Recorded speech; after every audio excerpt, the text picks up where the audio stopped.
President and Vladimir are in a conversation right now as the President had announced a few days ago that today a phone call between the two, and the topic is the war in Ukraine. The President said, I think rightly so, that if he doesn't get involved, there's not going to be any Ukraine immediate. So we'll see what happens. Interestingly enough, Zelensky has nothing to do with this. This is Russia and the United States.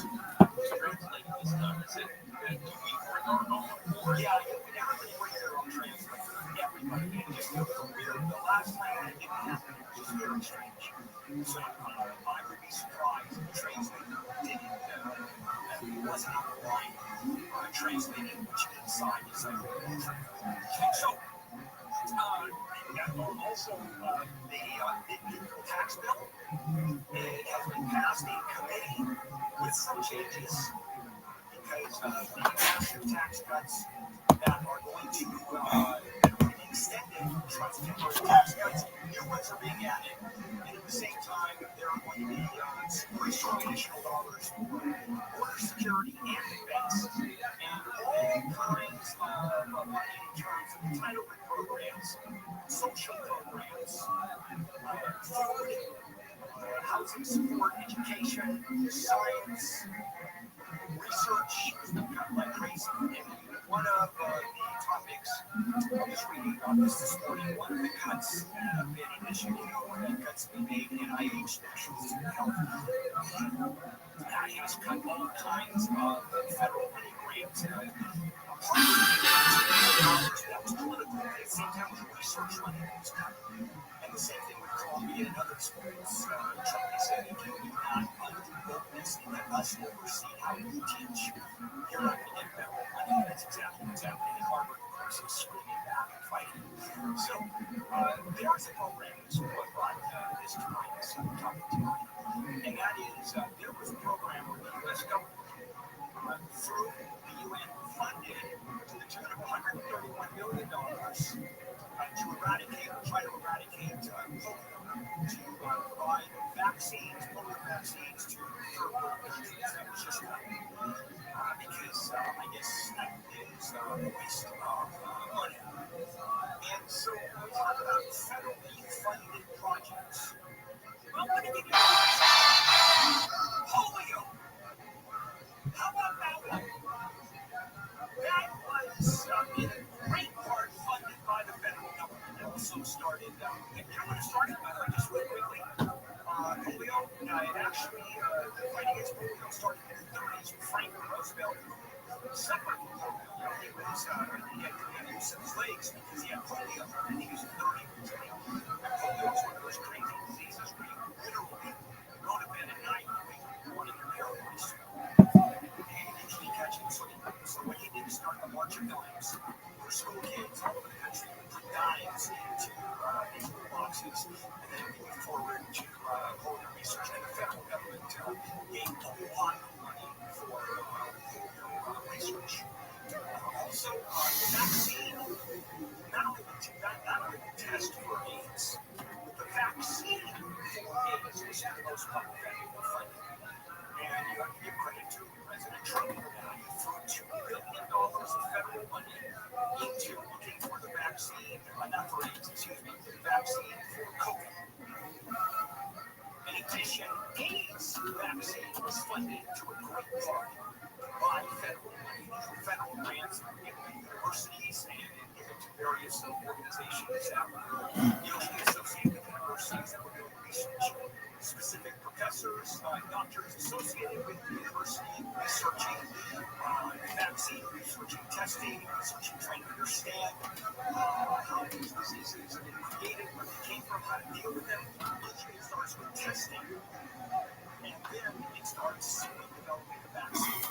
And that's what happened both with AIDS as well as with COVID.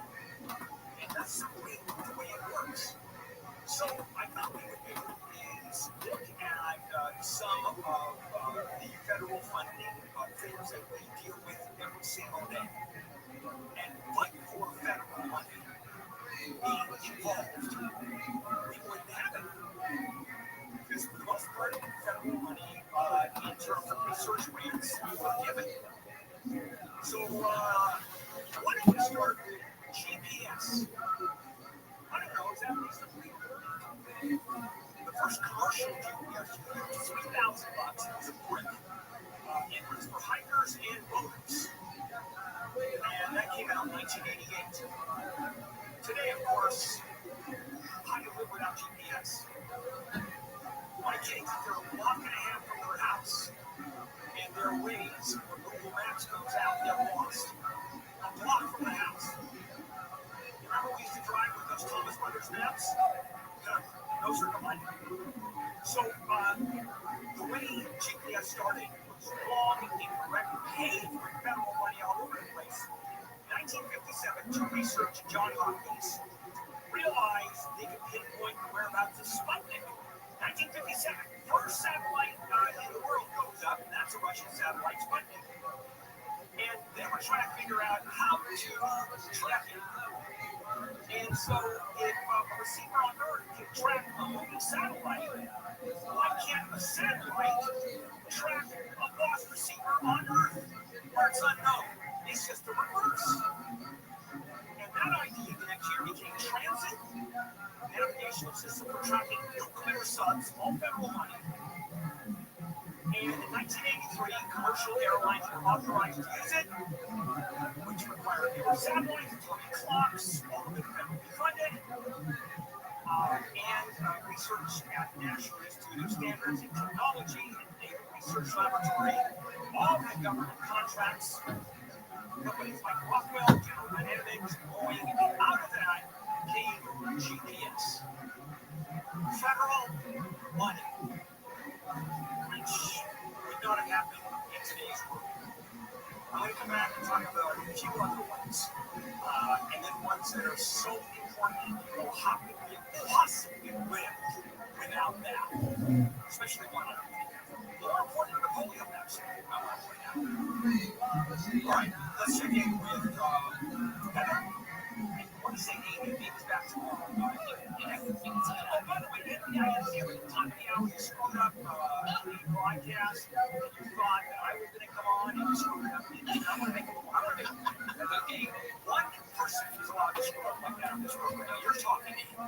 I'm sorry, sir. Okay. It won't happen again. Thank you. We'll be back. All right, what's going on in the news? A home being rebuilt in Pacific Palisades after the destructive fire earlier this year is starting to take shape. The home has a foundation, plywood walls, and roof. Ellie Bearbaz is expected to be out there this morning to see the progress. The homeowner says that progress could be slowed down because of an insurance issue. The news is brought to you by Citizens. The only hydrogen-powered car share program in the U.S. is being tested in Riverside County. The Riverside Clean Air Car Share program uses cars equipped with hydrogen fuel cell technology. UC Riverside researcher Pang Wow tells KFI they protect the environment. Hydrogen fuel cell is an vehicle that is super clean, that emit air pollution besides that water vapors. He says data from the program is being used to measure reduction in miles traveled, fuel use, and greenhouse gas emissions. The NTSB is investigating the collision of a Mexican Navy ship into the Brooklyn Bridge in New York City. ABC's Alison Kosick says the trading ship had just set sail on an international goodwill tour to Iceland. The NYPD says it was supposed to head out to sea, instead losing power and heading in the wrong direction before striking the bridge. At least 2 people were killed and 19 were hurt. The ship did not sink and the bridge was not badly damaged. The mayor of St. Louis says his city is facing a long recovery process after a tornado killed 5 people and injured 30 others. She says that the storm Friday caused more than $1 million in damage. This man, Reginald Holmes, he says he ran home and frantically searched for his mother after the tornado ripped the roof off his family's 3-story home. He says his 70-year-old mother died trying to make it to the basement. The FAA has given SpaceX the green light to launch B-25 rockets a year from its base in South Texas. The company was previously licensed to make only 5 launches annually. FAA announced last week that it had approved some modifications to the Starship Flight 9, the company's next rocket, though the agency stop short of full launch just yet. Elon Musk's space company has been testing its rockets on the Rio Grande Valley Beach since 2013.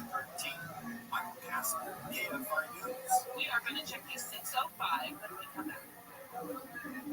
If you decided you're going to sell your house, and I've done that a few times in my life, when I bought a home and then bought another one, sold a home, bought another one, and I always did it the traditional way, hiring a real estate agent, listing the house, being commissioned, and then when I make the house look spotless, painting, cleaning, fixing everything up, because prospective buyers are going to come through the house, and of course I couldn't. If you get into the sauna the way I just described, not the 2 hours a day, but 30 minutes, twice a week, or 3 times per week, you reduce the likelihood of dying of a cardiovascular event by 27%.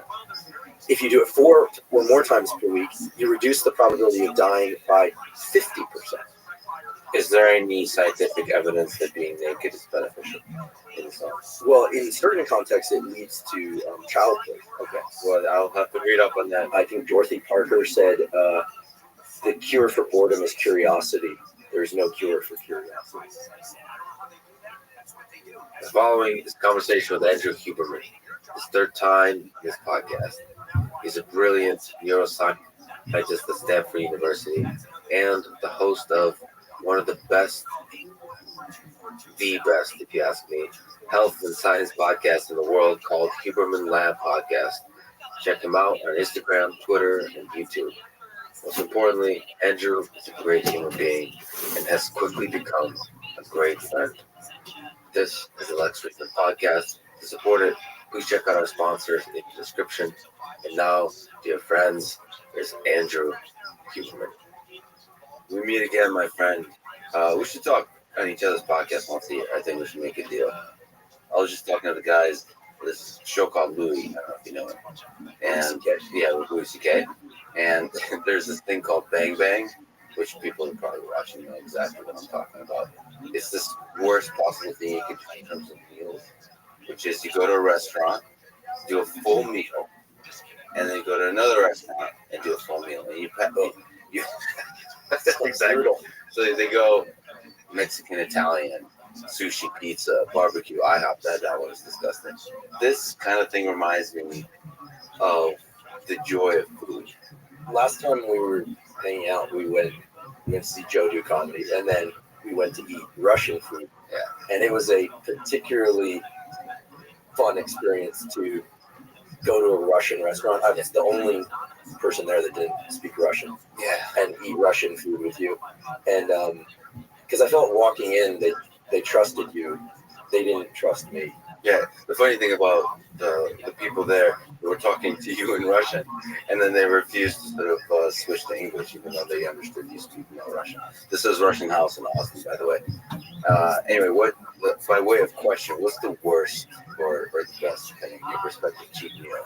Let's call it a pigging out meal, but it could be a cheap meal that you've ever had or you want to have that's like on the bucket list or something that's in the past, like where you did something like a Bang Bang, which was like you're talking about multiple thousands of calories that you just feel horrible about yourself. You still keep eating because it's delicious, but also great company. Something about the atmosphere is just right. Screw the diet, screw all the things just like you should be doing. Just throw it all out there. I've done that. Several times. Yeah, I don't do this anymore, but the entire time I was a postdoc, so 5 years, and the entire time I was a pre-tenured professor, so 5 years, so I basically followed the Tim Ferriss slow carb diet, which is, people can look it up, but it worked really well. It was basically some, like good animal proteins, fish and meat and things like that. Slow carb? Because slow carb is like low glycemic stuff. It's mostly lentils and beans and things and vegetables. No dairy, anyway, but then one day, in there? no pasta. So it wasn't low carb, but it was low glycemic carb. And I did that, and it worked terrifically well just for energy levels because I want to be able to train and work. And then one day a week, you're supposed to go full cheat day. And so I would do what used to be 12 hours, but then it became 24. You start to redefine what the day is. And that was when Costello was pretty young, and we would do it together. So I would get pizzas and croissants and donuts and I would just do the full thing. And by the end of the day, you don't want to look at an item of food. You're just repulsed by food. The only modification I made was the next day I would fast completely, just to avoid the gastric distress of eating anything. And so I would do them on Sundays, and on Mondays I fast all day. And then by Tuesday I felt pretty good again. But Sunday and Monday, or you just feel like you're sliding down the slope of just blood sugar disaster. Terrible idea or good idea? You know, at the time, I enjoyed it. I love donuts, croissants, all that kind of stuff. What's interesting is after stopping that whole protocol, now I just try and eat well. It's really a protocol. Now I do a pseudo intermittent fasting. I'm not really strict, but I'll start it eating around 11. Eat my first meal around 11. I usually train in the morning. Eat my last bite of food somewhere around 8 or 9, and I'm not super strict. I might have some berries or something later at night. 3 meals? 2 meals? Two meals, and then maybe a little bit of snacking. Ever fast? 24 hours? Never done the long fast, except when I was doing the cheat days, and then and actually there are a couple different ways to do cheat days that were fun. Like you were in a new city, you could try all the restaurants that you wanted. Yeah, and I think Tim and our mutual friend John Romanello did I think it was like a cheat day marathon where they did, marathon's 26.3 miles. They went to 26.3 different locations in New York. They put it on a map. Dumbass. I never took it to that extreme, but Wait. And over how many days? one day, that was it. What? Just because they were, Just a little bit of something at each place? Yeah, exactly. I mean, there are things that guys do in their 30s that you just shouldn't do in your 40s. I can say that because I'm in my 40s. Yeah. And now I just try and eat well most days. And what's interesting is about 12 to 14 months ago, I completely lost all appetite for sweets. I don't know what happened. I still love savory food, so meat, butter, and cheese.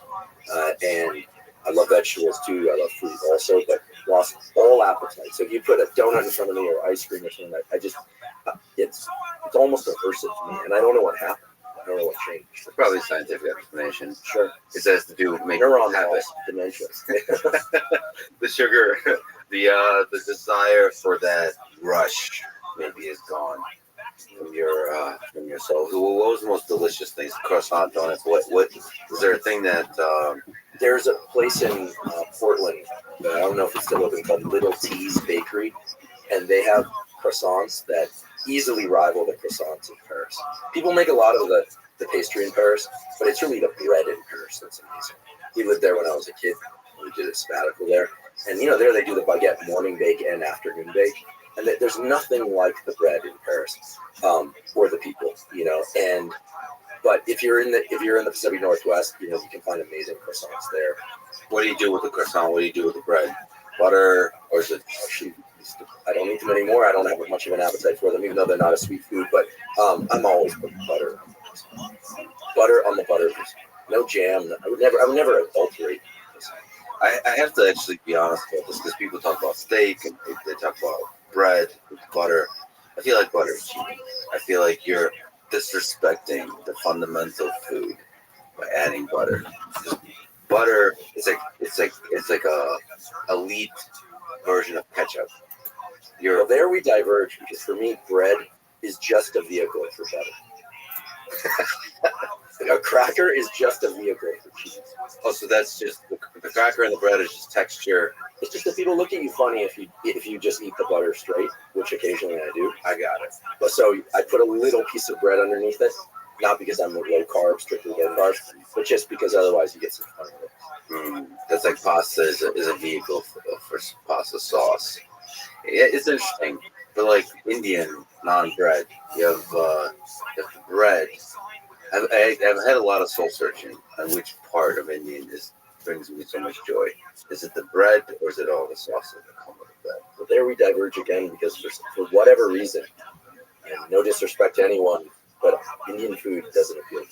Well, you're a lucky man because the number of calories in that food is like non-bread. I don't know how non-bread is made, but I think it's just soaked in oil and it's just very intensely. Like the density of calories is very, very high. For me, barbecue, I would say, is probably that's good. Anytime I'm interested, I start thinking about barbecue. I do love meat. My dad's Argentine. I love steak. I love meat. Argentina, chorizo sausage is an appetizer before you have steak. It's meat on top of meat. And it's not just the men, right? You see women, sometimes very petite women, eating steaks that are bigger than their skull size. Yeah, slowly. They eat very slowly, and they all eat dessert too, which is interesting. And they generally do this sort of one meal per day. They do that kind of reflexively. That's how I think about it, because I often eat one meal a day, especially when I'm traveling. It feels like a cheap meal because it gives you a bit of freedom to just lose yourself in the quantity of the food. I did the 3-day fast, and I ate chicken breast, like literally chicken breast with nothing else, just grilled. And it was the most delicious piece of meat I've ever eaten. And that gives you, the problem is when you fast for 3 days, you really can't pig out. You really shouldn't. Well, your stomach will shrink in size already. Your gut microbiome is almost completely depleted by fasting. A lot of people think, cleanses and fasts are great for the microbiome. They quash your microbiome. However, when you start eating again, the microbiome comes back better than it was before your fast. For people who don't know, Sergey and Todd are on the call. They're kind of pulling stuff up. They just pulled up Phelps with I forget how many calories is he, 10,000? You know what's interesting? There's some cool physiology around this. The reason he needed to eat so much is not that he was burning that many calories in pure movement. It's that when you do exercise in water, even if it's warm water, the heat transfer in water is greater, so you burn far more calories. And again, here I'm admittedly lifting that from knowledge that was passed on to me by Tim Ferriss. I didn't, but I checked it out, and it's absolutely true. So if you exercise in water, even if it's not really cold water, your caloric needs to go way up, which is why you get out of the pool and you're often really hungry. And for fans of the Humor and Laugh podcast, and if you're not a fan, what are you doing in your life? You would probably chuckle at the fact that Andrew just cited his sources and went on that statement. Because you're so good at, I don't know how your memory works, but the only person whose memory is better than Joe Rogan is yours. But my colleagues joke, PubMed sort of scrolls through my mind. Also in science, as you know, attribution is so baked into what we do. And I think that it's interesting because now spending a lot of time on social media, attribution is not as common.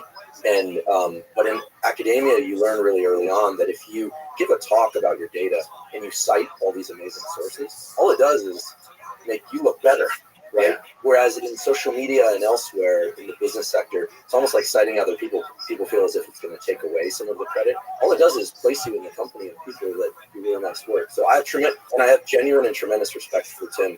He's been about 10 years ahead on a huge number of health-related things and other things.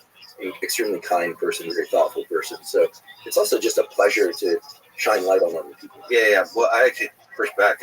I know there's a culture of if you write a paper, standing on the shoulders of giants is a powerful thing.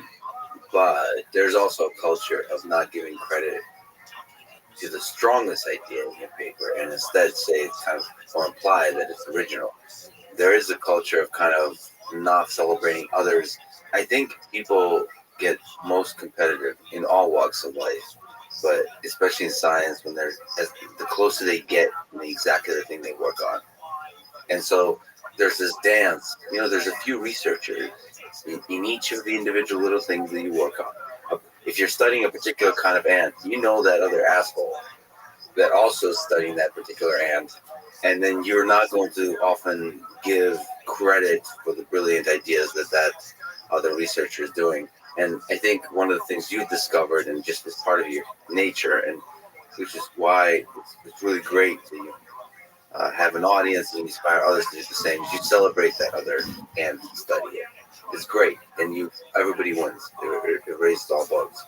But that initial instinct to be like, what is it in Borat? Like my neighbor gets a toaster, I get a bigger toaster. Yeah, that mindset. It's not that I'm not competitive in certain domains, but I get great pleasure from sharing things that I find, and I think that at the end of the day, you're as strong as your community, and you can build a wonderful community just by pointing out things that you love. Like these are all just loves. I see a paper, I love it. Only rarely do I think, I wish we had done that. I usually think, fantastic, now I can just focus on something else because they checked off that box. And by the way, you mentioned PubMed and barbecue. I should mention that I got a chance to hang out with Rick Rubin thanks to you. He's a friend of yours, and you made the connection. That was a huge gift to my spirit, I guess. He's a truly, truly special human being. And there's a lot I could say about why he's a special human being. I'd love to, no matter how you met him, but I should also just mention on the PubMed thing, it was so interesting talking to him about music. And both on the podcast and privately, and just listening to music together.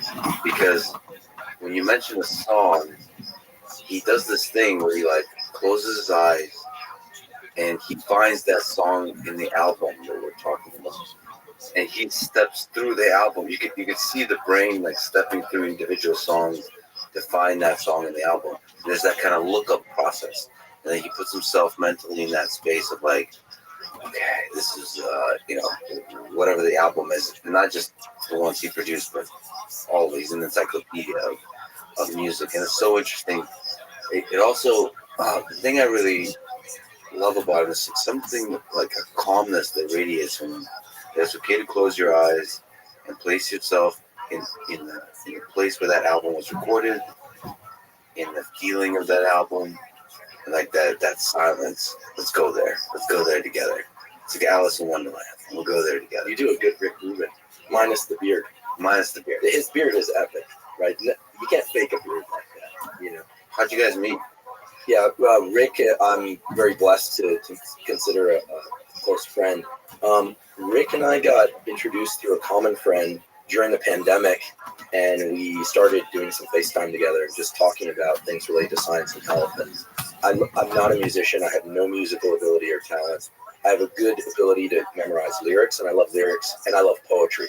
So I asked him a lot of questions about musicians that I happen to love that he's worked with and knows. And so he would give me stories about musicians, and I would talk to him about health. And then eventually we formed a friendship where we talked about any number of different topics in life. And then we started spending time together in person when he was in town or nearby. And as you now know, Rick, in addition to all his incredible accomplishments, has an incredible understanding of how to get the brain and body into state, right? And as you pointed out, he's willing to do the things that allow him to help these incredible artists get into the best state to do their craft. And so if he needs to sit there and be quiet with his eyes closed for a minute or two and no more, he'll do that. He has routines to allow himself to get into state. And it's really inspired me to think about states of mind as something that, we'd all love to just flip the switch and say we're focused or we're creative, but to actually ratchet through the challenging steps in order to do that and to figure out what one needs to do on a regular basis to get into a proper state. It's not just going to come from a cup of coffee, a lamp of a particular wavelength or something. It's going to be those things, but it's also going to be really teaching oneself how to get into proper state. Yeah, you did an episode on hypnosis. Do you think it's a kind of self-hypnosis? Yeah, I do. Because hypnosis is you limit the context, you're very alert, and you're very calm. And he has a number of these different practices, and so we would talk about those. And then we also have enjoyed a lot of discussions about deep neuroscience. In fact, I introduced Rick to a friend of mine who's a neurosurgeon and neuroscientist, and they've become friendly. Rick is one of these people that he sort of defies definition. Incredibly kind, incredibly private person too. So, I'm being respectful of that. But, and then of course, he's a fan of your podcast. And so when I learned that, it just made natural sense to introduce you. And I know he really enjoyed meeting you. And we talk about you a lot. And of course, in a positive light, I think his dedication to getting into these states of mind and his willingness to do that has completely transformed my routine around life. Like, for instance, before doing a very long podcast recording, the solo ones, which often take me several hours or more, 6 hours to record, sometimes more, sometimes less, I realized that there's a certain brain state associated with that. So I have to really limit the kind of interactions I have for the 2 hours before. I actually walk and talk out loud through my neighborhood. People think I'm crazy, but I live in a neighborhood where there are a lot of crazy creatives anyway. So saying you're not crazy? Well, at least not institutionally defined as crazy yet. But getting into state of mind is something that we'd all just imagine and flip the switch. But Rick really convinced me you have to do the work to do the work. Can you maybe linger on that, elucidate a little bit more your process, like how you get in that space. That's really interesting because I have to admit, I do everything last minute before podcast. I don't know, like there's a lot of anxiety because like whatever, if I have to pack, if I have to set up stuff, you were luckily a few minutes, you showed up a few minutes later. Which for an academic is right on. Maybe right on time. But the stress is immense. And on top of that, you look at like a situation with Rick Rubin, I had to set up microphones in front of him. And just that stress, the anxiety. He knows a lot about microphones. What did he say, which I really loved? He's like, how close do you like the microphone to be? It's like, that's a very Rick Rubin kind of thing, right? That the details really matter. The details really matter, right down to your relationship to the microphone. Right? Yeah. Distance and whether or not it brings out the timbre in your voice. But of course, this is what he does. He produces music. Right? But he also said, like, you know, he is the professional. He said, how close do you like it to be? And he said it with a gentleness where I had like an existential crisis, where I don't know. He gave me so much like, wow, like he made me feel like an artist. Like that the microphone distance is a decision you're supposed to make.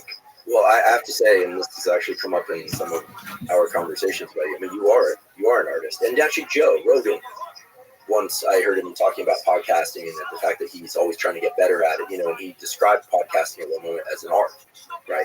And it is. It's a certain medium of communication, and there's a cadence and a rhythm that, when it's working, it really can facilitate the transfer of information. When it's not, it doesn't. I mean, obviously, Joe, just being himself, has tapped into that cadence that allows and it's made so many people excited to hear him talk. Well, in his case and in general, I think part of the art is refusing the world as you get a bigger audience, change who you are.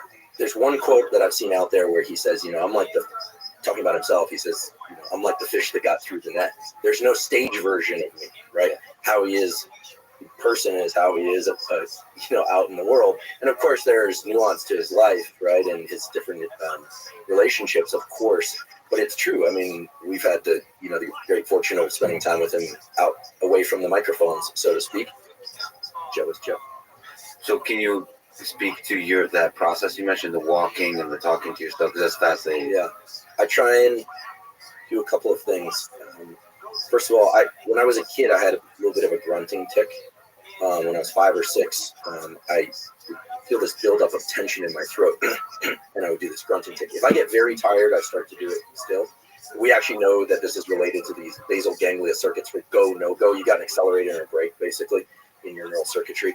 And kids with Tourette's and OCD, the brake doesn't work quite as well. And so one thing that happens is if I wake up in the morning, and especially if I'm well rested, well, if I'm not well rested, I do a hypnosis or yoga nidra in order to recover my sleep. That works really well. But then once I'm into the process of preparing the podcast, I've already gone through my notes. I know what I want to say more or less in kind of general contour. And then I take a walk, and I try to, so no phone with me, and I try to assess whether or not my energy is too high or too low for podcasting. Because when you podcast, as you know, you have to punch out a lot of material, but then there's times when you really need to slow down and emphasize and articulate. And so what I do, I've never revealed this. What I do actually is I will recite the lyrics of songs for about 10 minutes, songs I love, while I walk out loud. It calms you and focuses you. What does it do? I think it gets my vocal cords warmed up, and it also... Do you sing or speak them? I often sing them, and fortunately nobody hears. And as I do this, I start to evaluate whether or not I'm straining to get the words out, or whether or not I'm straining to make them slow enough so that I can articulate them. So there are days when I have so much energy that I'm trying to speak faster than I should in order to articulate properly. There are other days when I'm tired and I can't sort of keep up with my thoughts. And so what I try and do is assess that and then adjust the transmission, the RPM, so to speak. First, I can speak very quickly, and then I can slow down. So I can change the cadence of my voice. And when you teach in the classroom, you learn, as you know, because you're an excellent teacher, I've watched your lectures in the classroom, as you teach in the classroom when you want to slow down. Every teacher knows you turn to the whiteboard or chalkboard and you start writing, right? It gives you a break. And then you turn around and you fire back the kind of machine gun fire of information, and then you slow down or you underline something. When you podcast, you don't have that opportunity, right? There are no visuals in the podcast. So what I try and do is always get my voice warmed up and make sure that I'm thinking and speaking at approximately the same rate. And then I also do this thing that is I put my vision into panoramic vision when I walk, which is very calming. And then I actually start to remind myself of the purpose of podcasting. This sounds very mission statement-y, but you asked what I do. I remind myself first and foremost that what I want to communicate, what I want to come through is the beauty and utility of biology. And I only feel comfortable saying the word beauty publicly now about science things thanks to you, because I think love and beauty. Yeah, love and beauty. Dr. Andrew Huberman. Love and beauty, but also darkness and hatred. And if you're talking about the live streaming podcast, you have to address the shadow, also the shadow side. But I think about I want to communicate the beauty and utility of biology, and then I check my emotional state. I want to make sure that I'm not angry about anything. And certainly if I am, that I'm going to set it aside for the podcast, because that's not a place for my whatever I might be dealing with. I also really start to feel into the parts of the research and the papers I found that I really love, because that's the part of me that I like the most, frankly.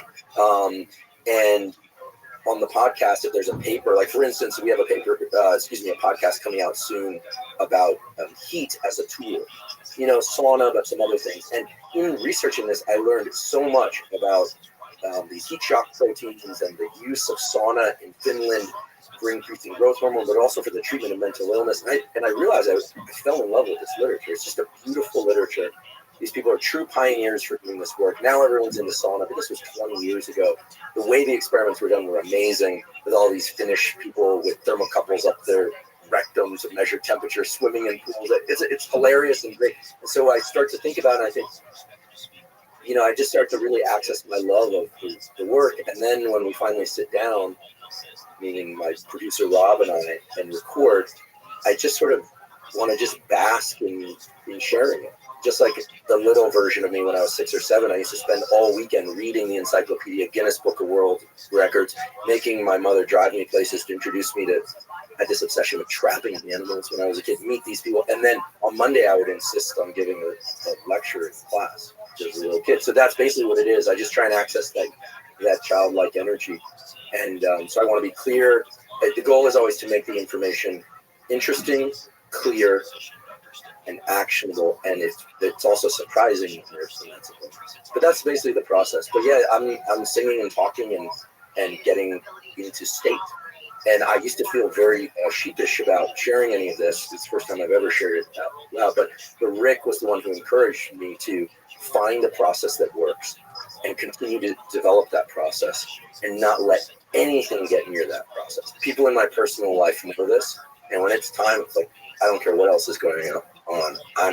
I'm moving into that brain state. And that's probably a process like that for anything that you do in life that you take seriously. So the people that perfected this is athletes. Like if Olympic level athletes, they have to have a process like this. And I think Tiger Woods actually was taught self-hypnosis quite young, and used self-hypnosis often during his tournaments, sometimes to great success and other times less. Is there other places in life that you use kind of a protocol, like a mental protocol to get ready? Many of the best areas of life are their own form of hypnosis, right? True. You know that you're in hypnosis if, for instance, you're in a movie and something happens and you feel the emotional lift without being self-conscious about it. Yes, I think that one thing that we've tried to do in our house is around meal times to try and set a state, that food isn't just something that we just throw down our throats. And I'm fortunate that, my partner cooks really well. And so I try and give her the space to do that. And that's a whole thing of her getting into state. And then for the cooking, the preparation of all I can just see it. I just see the way she approaches the whole thing and the pleasure in serving it. And I'm an eater, not a cooker. but both are important roles. You could be a very good eater. Like there's something about. Is there anything better in this world than that feeling, especially with the family getting around a table, just the warmth of that. I don't know. It's like the cold outside of the cruel world cannot touch you in this place that you return to. And if I mean, did you grow up eating meals as a family? Yeah. I mean, sit down, no television. Not well, I didn't really have television. Period. Outside of meals, so most of my time was spent, like a stray cat, outdoors, running around, playing soccer. Imagine you in this like dirt or concrete lot between two very high-rise buildings, playing soccer in like athletic gear that you only see in Eastern Europe. You know how like you come to the States and people wear their athletic gear. You go to Europe and you see, maybe it's the soccer culture, but you see athletic gear that you just don't see anywhere else. That's interesting. I mean, I grew up pretty poor, so first of all, I was always wearing my brother's, who's an older brother's clothes, and they were like old. My favorite things were American things that I didn't understand. It would be like a Pepsi shirt or something, and it was just, that was the gear, and it was like too large for me, but I thought I was the coolest person ever, just wearing this fancy like Kanye like type of fashion. Yeah, there's something about it. I feel like in Eastern Europe they wear athletic gear where like the guys like zip up. Yeah, that's like fancy stuff. That's if you like. Those are the cool kids. I see. Like the cool soccer players, football players that like they were in a league of some kind, so they would get uniforms or they somehow.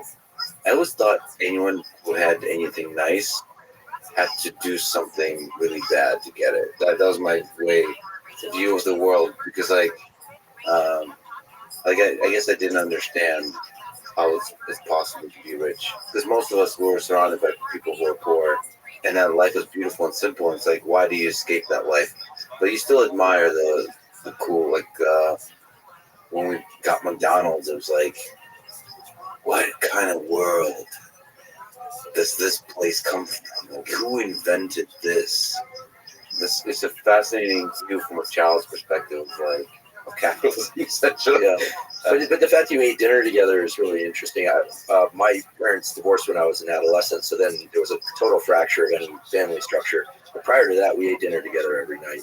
I was expected to know how to use my knife and fork, and it was like a very structured thing. I don't know if kids do that now. If I ever have kids, they're going to do that. Certainly. Actually, on the way over here, I was thinking, I really want a lot of kids. I want like a whole litter. And I was thinking, if Lex has kids and I have kids, then we can like pit them against each other with jujitsu. Yeah, this is my chance at redemption. The long game, soccer, right? They'll all want to be engineers or physicists. Yeah, they won't want to be biologists. But in all seriousness, I look forward to the day that our kids play together. Yeah, I think there's something. So the family dinner, the ritual of the family dinner, but also the special occasion dinners, but there's a little bit more preparation, a little bit more cooking. Whether it's on the weekend or for some holiday. In Russia, it was a thing that actually I find completely missing for the most part. In America, there was neighbors. You broke the walls between families much more commonly. Like there would be kind of regular characters, like a sitcom almost. If you watch a sitcom, it's never just the family. There's always like other characters that bursting in the door. I'm gonna start doing that here, just to make you feel at home. Start showing up. I know where you live. I think people want to respect, Michael Mouse who lives next door to me, and I think people want to respect each other's privacy or something like that. And I think we all get super busy, and like. It's kind of work to do this dinner together, or if you see it as a thing that needs to be scheduled, it's work. You get busy. There's a lot of stuff going on, but if it's part of a ritual, a part of the culture, that all of those walls get broken down, and then you realize that's later looking back, those are the things you miss. That's what life's about. Like all the stupid stuff you're doing in terms of career, whatever, all the busy things, those don't matter. What matters is the people. Yeah, in academia, this changed in the last few years, of course. But one of the great joys was professors would stop by your office or your lab. Nobody set up an appointment. There's a guy when I was a professor in San Diego, a guy named Harvey Cardin. He's a member of the National Academy. He's truly the world's expert in the evolution of vision and evolution of brains generally. And he would show up in my lab, and he would just start talking to the students and postdocs. And in a pure encyclopedia. And then at some point you'd say, "Hey, Harvey, I gotta go," and you'd kick him out, right? Or this guy, he's a physicist, David Kleinfeld, who's the same way. Actually, David Kleinfeld's an interesting one. A student of his went on to create the Beavis and Butthead cartoon, and one of them is David. He's a physics professor. Now people can look him up. And David's one of those guys who just walk into your office, you just sit down and you just start talking to him. And so there's a kind of a family feel. It's like Cheers or Seinfeld or one of those shows where somebody just walks in. I think you and I both share a love of the community around things. And podcasting is a little bit more isolated. I should say for the guest episodes, the preparation is completely different because it's more conversational. And so there I don't do any of this business of putting myself into state. I just try and make sure that the guest is taken care of. And I do list out the questions I'm going to ask before. But those actually really like the interview episodes far more than I like doing the solo ones. Just psychologically, I just like learning from someone directly. Yeah. Because you asking an expert about something, like sitting here with you when we recorded the podcast where you were a guest on the Huberman Lab podcast, and for the first time, and finally, someone was explaining to me the difference between machine learning, artificial intelligence, and all these other things. And I've finally forgiven you for making me cry about Costello on camera, because it helped me move through it. But in all seriousness, the interview ones are a sheer pleasure. The solo ones I really enjoy, but they're work. Sometimes I think I'm going to sweat a little bit. Well, it's interesting because I do think prepping for interviews, having a similar process might be also very valuable. Like I have to think about that because I think when you do a conversation for several hours, especially when it's a high stakes one, it's not like you and I now. It's more like it's just chatting and so on. The world order isn't going to shift that according to it. Although you never know. Knowing you, we'll probably be into some pretty controversial topics. You like to ride the edge. Oh boy. There are a number of topics, obviously, I just completely avoid. And my response to those is always that I have a lot of opinions about that, but not a lot to say. But whereas you've become far braver in terms of the topics you'll encounter, and some of your guests have been a bit controversial, right? Yeah. Some of them are people that a lot of people don't like, and you've been willing to just sit down and maybe it's the jiu-jitsu thing, I don't know. It is tricky. One of my goals for this year is to talk to people that a lot of people really don't like. And here I am. Well, people that are in prison, right, major political leaders, have been thinking a lot about how to talk to really difficult, controversial figures, but find together something with them that's deeply honest about their nature, about the ideas they have about the world, like reveal something real. And some people, you have to be very careful. Some people are very good at hiding the real inside them, even from themselves. That's something I think about a lot. I think about dictators of the past, and I put myself in the mindset, well, how do you reveal something real about this person to themselves? I think that with me, you kind of spoke to that, but a great conversation is one where both of you discover something new. Like it's not just. So I love that too. That's my favorite thing what you mentioned, which is allowing your curiosity to ask all kinds of questions, and get excited and to learn from the expert, but also to push them to discover something about themselves, about their ideas together, and then that discovery. And sometimes it's like we don't see it in the moment, but the audience hears it. It's weird to say, like I would compare it to when you're a musician and you're playing with other musicians. You lose yourself in the moment. Yeah, it's like it's working right. It's working, but you don't really see the big picture impact of what it's working right actually feels like, and that's where the audience can see that. Like if you talk to somebody evil, uh, for me as an interviewer, I have to empathize with that person. If I want to understand, I have to put myself in that mind space. And to put yourself in that mindset, you really have to become that. You have to understand the evil inside of you. Like you can't just think if somebody's in power and has used that power to abuse others. You can't just be a person who seeks to understand. You can't just be a journalist asking generic questions. You have to put yourself in a place where you're somebody who's given a lot of power, and slowly you start to abuse that power. And what does that person become? Who are you? I have to plug myself into those moments in my life in the past where I've been angry at something, and where I've been cruel because I was angry in little ways. But then you magnify them at scale, and I have to go there, and that's very human. And then I have to look at another person across the table from me and understand, well, you're there too. And then you had more opportunity to do truly cool things. And and then um, and then where again, I have to plug myself into places where I've been. Okay, imagine I can go where I was cruel to others and was unaware of it. So I was in a mind space where I was thinking that I'm doing good and I was doing not good. Again, I've never gotten the opportunity to do any of those things at a large scale, but all of us have done it at a small scale.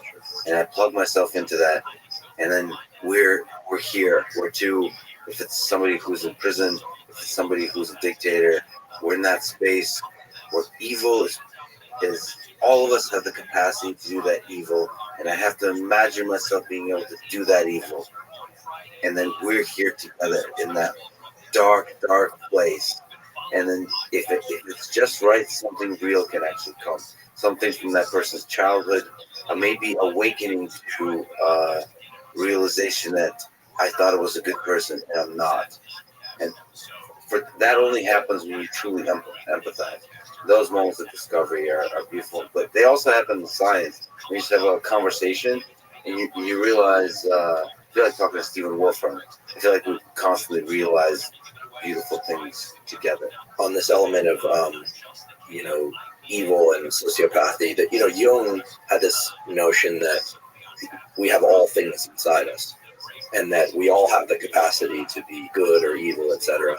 But that I have the good fortune of working with somebody who has deep understanding of psychiatry, but also psychoanalysis and Jungian theory. And he said to me recently, he said, whether or not all people have all things inside them is still debated in the psychology community and in the neuroscience community, and as a matter of philosophy. But there are certain people, not many, but there are certain people whom they've actually lived out many versions of their possible selves in the first person. And so those are unique individuals. Then even if they tapped into these things as you mentioned, at a minor level, as opposed to impacting people negatively at scale. So being able to access those different parts of oneself is key, and you've been willing to step into that. My podcast is not one in which we get down to those matters. But yeah, you never know. We might do an episode on narcissism and sociopathy. The other thing that I took away from a conversation with a friend who's did a lot of years in special operations and the intelligence community, he said, it's if you look at somebody's past, at some point you will come to understand some pretty good reasons as to why they became who they are. But you have to draw his words, the red line someplace. And what he was referring to was the fact that certain people, at least in the eyes of certain communities, deserve to be eliminated as a consequence of their actions, right? Regardless of what drove them to those actions. So it gets right down to the line between nature, nurture, neuroscience, and the law and justice. Complicated themes. I can think of a number of people that I would love to hear you interview. And here I'm not revealing the reasons why, but except for the fact that I think you would be uniquely suited to bring out the important components of the conversation that other people have not been able to do, which, for instance, Liz Holmes. This is one of the most mysterious and yet disliked people on the planet. She's sort of synonymous with deception. I don't know if there have been any real interviews of her since the whole thing. I haven't followed that case. I listened to the book and I followed it a little bit because it was happening in my hometown, right? Theranos is right up the road. The building's still there. It's interesting. It's some of the most premier real estate in Silicon Valley, but nobody wants it. It's sort of like it's very hard to sell a home where somebody committed suicide or committed a murder. You know, it's a beautiful home. They sort of feel like the Theranos building is that building. So that would be a really interesting interview. I would love to hear that interview. One of the most interesting dark human beings in science. Yeah, and then there will be people that say, was it even science, right? It might have all been deception. It might have been one part deception, one part goal setting mixed in with clearly that there were so many factors impacting what happened. I think the big difference between Theranos and that story and some of the other stories about Silicon Valley where people promised a lot more than they could deliver is they were promising things that were directly related to health and healthcare. People were taking blood tests with the understanding that the data they were getting was important information about sexually transmitted diseases and other diseases and making real world decisions on the basis of that. Whereas if you remember when the iPhone first came out and Steve Jobs was still alive and the phones were dropping calls if you held it in a particular way, and his response was a little flip. He said, hey folks, it's a phone, as if like, don't get so worked up. But people held him understandably to a very high standard.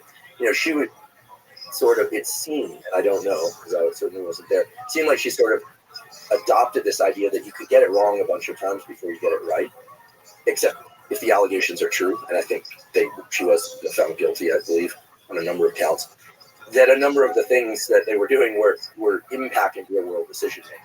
So Steve's point about the phone is just the phone. Well, it depends on the call. If you're calling 911, then it's not just the phone, right? But in the case of blood tests and disease, that's serious. I think that the Theranos case was super interesting to me because of the number of people from major universities and from government that both trusted her and the number of people who did not trust her and yet either didn't speak up or no one listened to them. It was only in the forensic version of it that everyone said, oh yeah, I knew that she was lying, et cetera, they were lying. There are multiple people involved in those lies, apparently. But I have a deep interest in the neuroscience of narcissism, sociopathy, and some of the darker aspects of the mind. Yeah, maybe someday. Maybe we'll do a podcast together. Yeah. It'd be like in the kind of early '90s version of talk shows where we darken the lights and we do it together. You can use your voice because your voice is much more sinister sounding than mine. Good cop, bad cop. Well, it'd be interesting from a scientific perspective of somebody who is a sociopath or a psychopath, how to reveal something real about them. I think that requires not just, I don't know what that requires. That requires the same skill that it takes to be a good therapist. Right, and some therapists won't work with sociopaths because they don't feel any progress can be made. Some therapists will work with sociopaths because for the wealthy ones, they often they want their money. I think most therapists are good and benevolent, but there's some that will do it just the same way lawyers will work with criminals knowing they're criminals, right? Oftentimes because they're criminals. There are certain domains of psychiatry that are more tractable than others, right? Borderlines are interesting, I should just mention, because they have this phenomenon of splitting. So in the world of psychology, the idea is that being neurotic is actually the goal. The idea that you could be, feel something and then work a lot to overcome it, or have some sort of defense mechanism in place, but that's not destructive. That's actually a pretty healthy state to be in. It's provided it's not destructive. Psychotic is truly delusional thinking about reality, and the idea is that borderlines intermittently split between psychotic and neurotic. That's why it's called. This beautiful work by Melanie Klein that describes this, which I'm just now kind of delving into. But so the borderline is the person who is like, I love you, I love you, I love you, and then truly feels as if they hate you, and you become the bad object.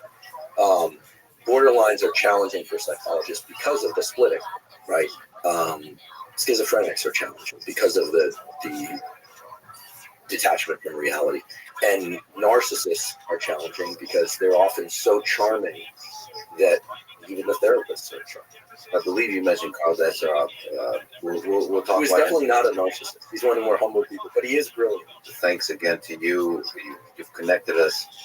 I had the pleasure of having a conversation with him. You had a conversation with him. I really enjoyed it on the podcast. You guys come from the same science, from the same place, maybe different journeys, fascinating and levels. We were postdocs together. Carl is truly the Michael Jordan of Wayne Gretzky. 5 children, amazing marriage to it. Also an amazing scientist. His wife, Michelle Monge's in our neurology department at Stanford. Incredible thinker, writer, very kind person, humble. Speaking of getting into state, sorry, Carl, I'm going to out you on this, but Carl, despite being at the highest levels of science and engineering and the practicing psychiatrist, his office is literally a coat closet with a small table. When you meet with Carl, if you manage to meet with him, because he's very hard to get to, you walk in, you sit down as if you're going through some interrogation in some spy novel, and he'll ask you, what are you most excited about lately? And I've got 11 minutes or something. And that's a meeting with Carl, because he's that busy. But he doesn't have the office with the pictures of the kids and the thing and all that is kept elsewhere. So in order to, I asked him, why do you work in this office, right? You work on light and channels of light, things relate to light and all things. Here you are in this spectrum. He said, well, this is what gets me into the state of mind, be able to do what I want to do. Very Rick Rubin-ish, in not at all the same person, but very similar in that he's figured out the physical space he needs in order to get into the optimal state to do the work he needs to do in this lifetime. And it's very unusual, right? If I don't have a window, I kind of freak out. I can do it here for a while. We're in this black cube here, floating in space, of course. But I find that amazing that these people that are operating at this super high level are willing to actually deprive themselves of a lot of conditions. They're not sitting there with the secretary coming in offering them espresso every 5 minutes and things like that. No.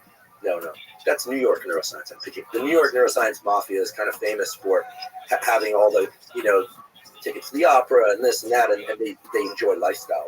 The New York neuroscience. Oh, there is one. There definitely is one. They know who they are. They know who they are. For people who don't know, Andrew Huberman is from the West Coast, and now he's just starting wars with the neuroscience mafia. Well, they do amazing science. They love their lifestyle, and that's wonderful. But the culture is very different. Yes. Carl, and I think Silicon Valley in general, kind of prides itself on this kind of monk-like asceticism, right? So, but at the individual scale, be deliberate about controlling the environment. I think about that with the conversations too. I haven't been deliberate about that either, in terms of controlling the space you're in. Visually, yes, black curtains, all those kinds of things. There is nothing like the Lex Friedman podcast studio. First of all, when you do them remotely, I always feel like I'm in a witness relocation program.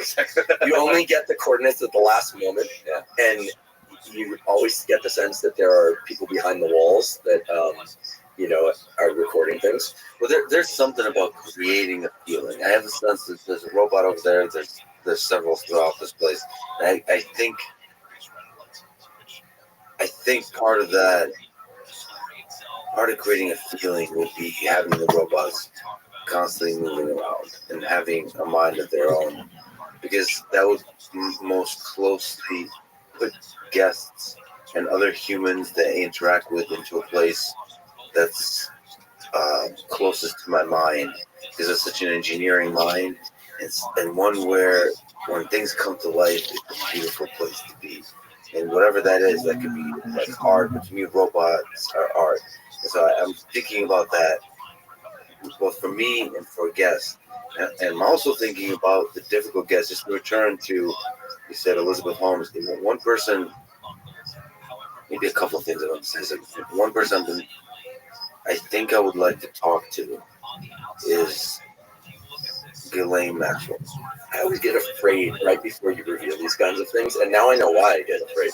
Yeah, I mean, again, assuming that she did the things that people claim she did, they're despicable, right? I mean, these were underage children, right? There's just no version of the story where she did the things she was accused of doing and is still a quote-unquote good person. There's just, in my mind, right? And yet, I think there is tremendous interest in understanding like what led her to do all that. So at least for some people. Let me say a couple of things. So one is, at a high level, let me say that she believes, or her current story is that she's the victim of who? Of Jeffrey Epstein.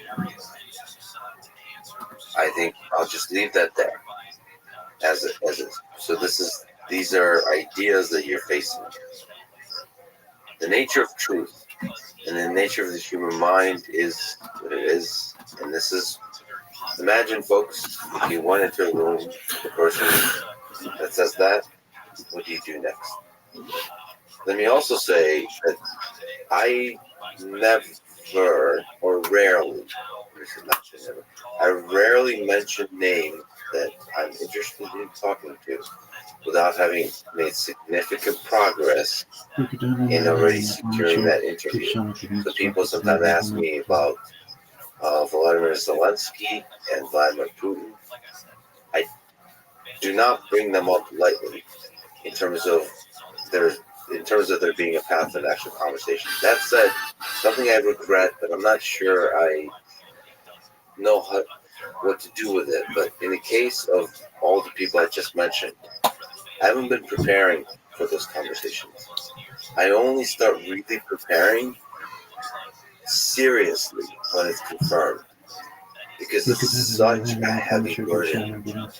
And one of the things I regret in having mentioned a conversation with Vladimir Putin before the war in Ukraine broke out in the past few years is that I would mention it very loosely, very casually, and without having really deeply put myself into a place that I'm ready to talk to him.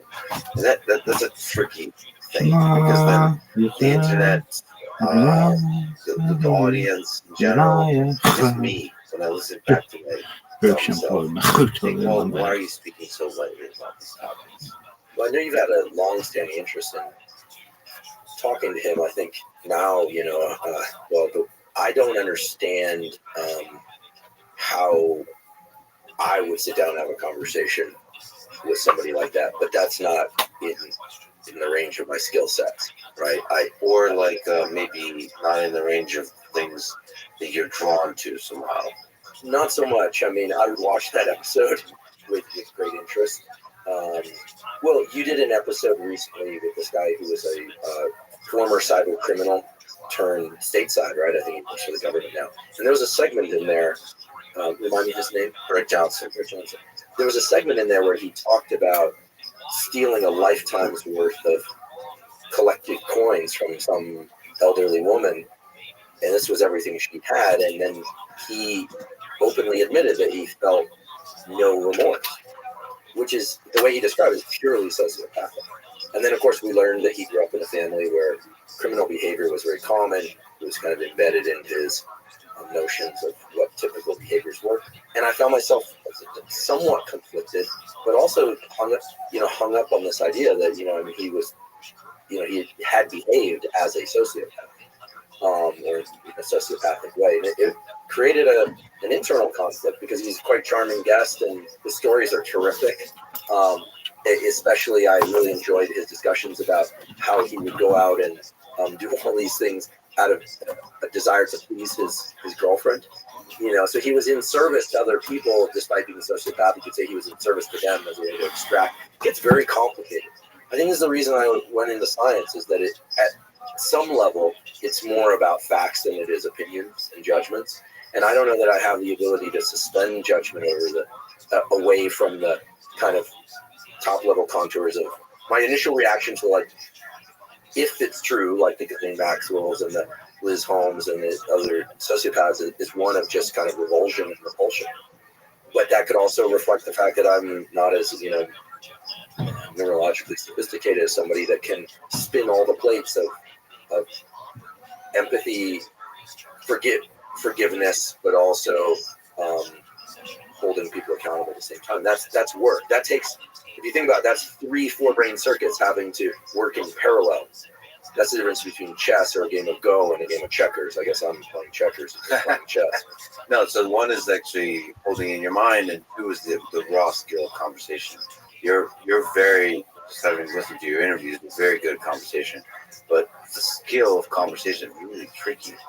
I'm not being self-deprecating. I'm being just objective. I'm not good at conversation. I'm working very hard at getting better at it. I'm speaking not about just podcasting. I'm speaking just normal life.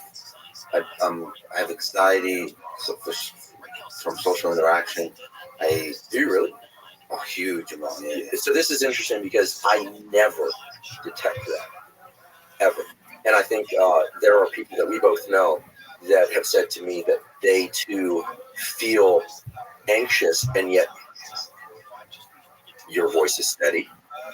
I don't see any perspiration. Oh yeah. You appear incredibly scared calm. shitless. I was scared shitless with Rick Rubin. Rick Rubin is, when you first meet him, is intimidating calm. But as you get to know him a bit, you realize that the kindness and the generosity that you sense is real. But yeah, I would never in a million years have guessed that you get anxious in conversation. Can I just make another comment? This may come off entertaining to you, Andrew. Maybe you've already gotten the same.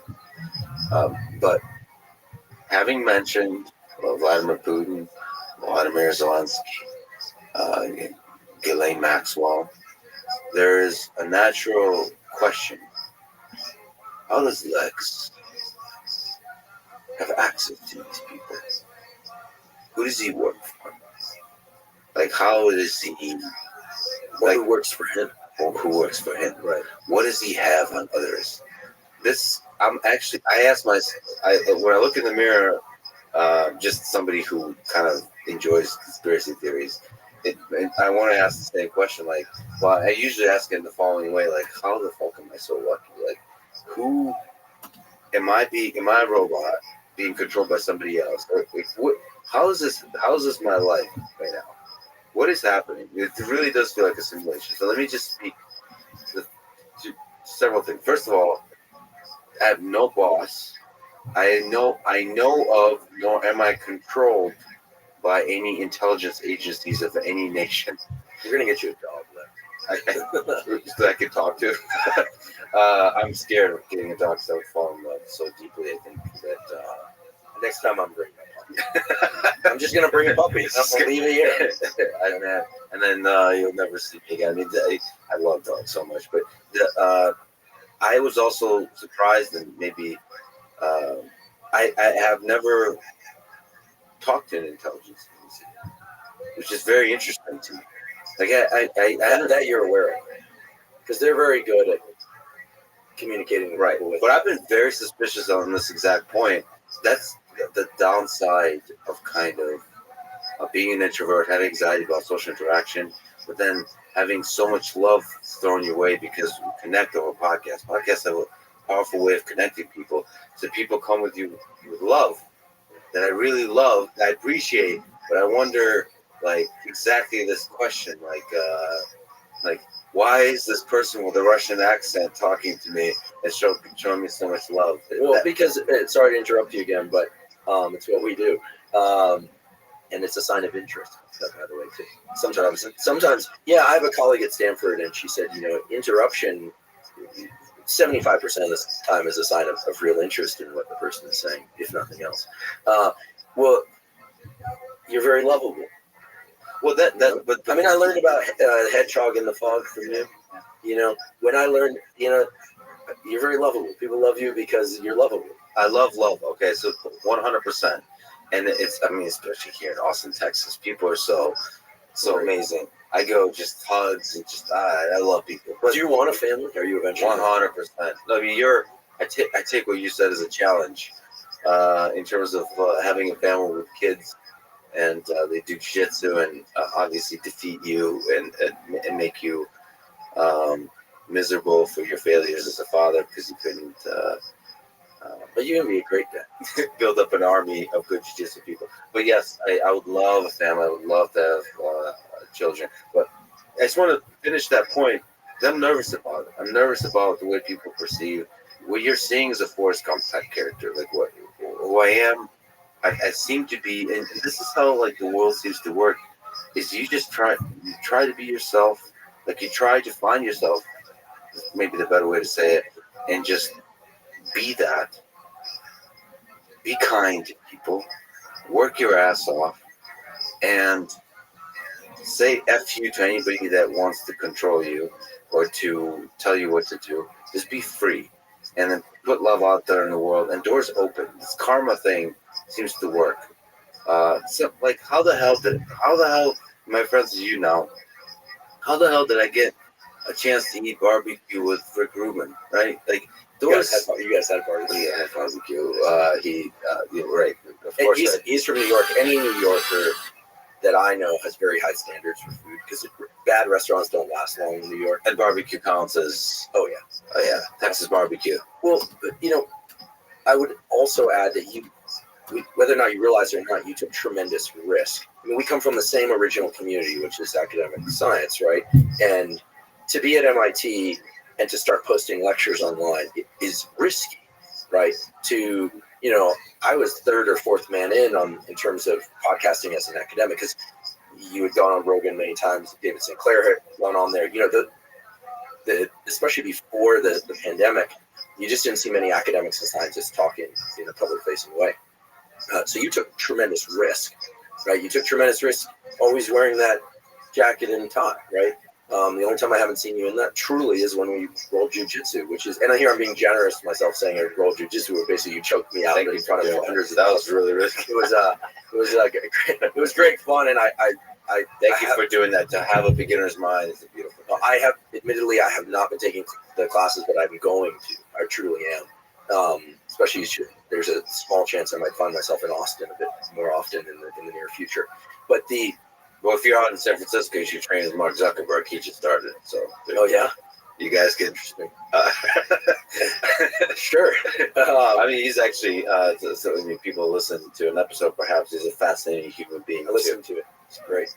You took tremendous risk as an academic to do what you did. So I do believe that when one takes intelligent risk, because you can die, you can crash your career, you can do all sorts of self-destructive or destructive things when you're taking risks. You took risks and they paid off, right? And you take different risks at different stages, but I don't throw around the word admiration lightly. I mean, I admire that you were in this classroom at MIT and like, I'm going to film this and put it online.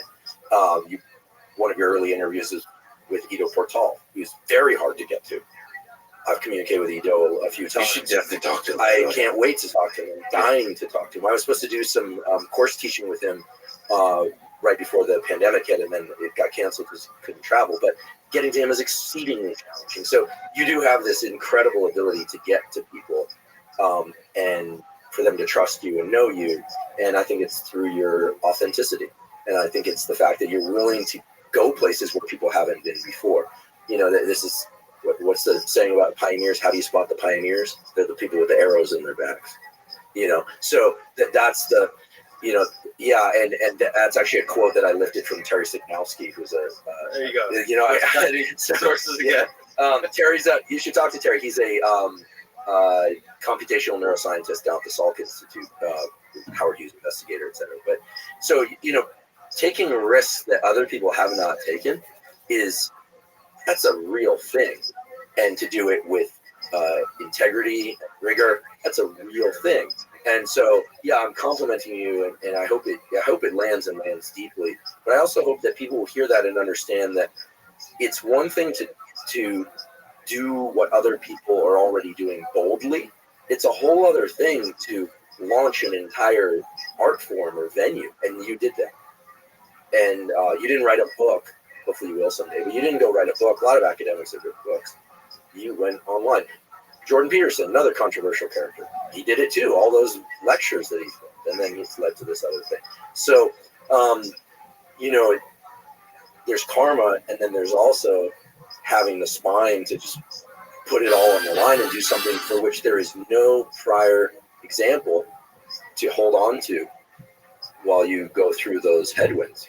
The really fascinating thing, and actually a lot of people tell me about you, Andrew Huberman, like the reach of a podcast is really fascinating. It's not the numbers of people that listen. I don't know if that's important at all. Is what's important is like the depth of connection you have with certain people. It really moves them. Like a good and like they really get you. So there's a lot of big Andrew Huberman fans that really get you. It's not just the science, it's the stuff between the lines. It's Costello. It's the whole picture of a scientist that finds beauty in biology and reveals it, and they love you for it. Because it was on television at the time, I followed that Amanda Knox story pretty carefully.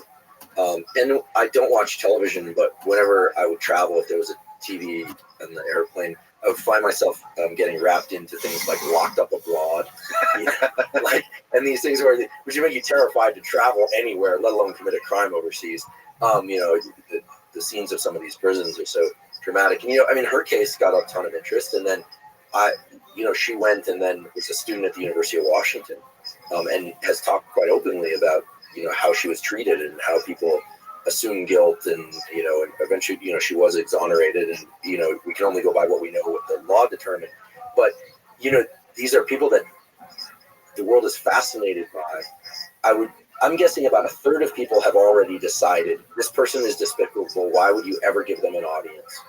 About a third of people, I think, are open to, or at least interested in learning more about them.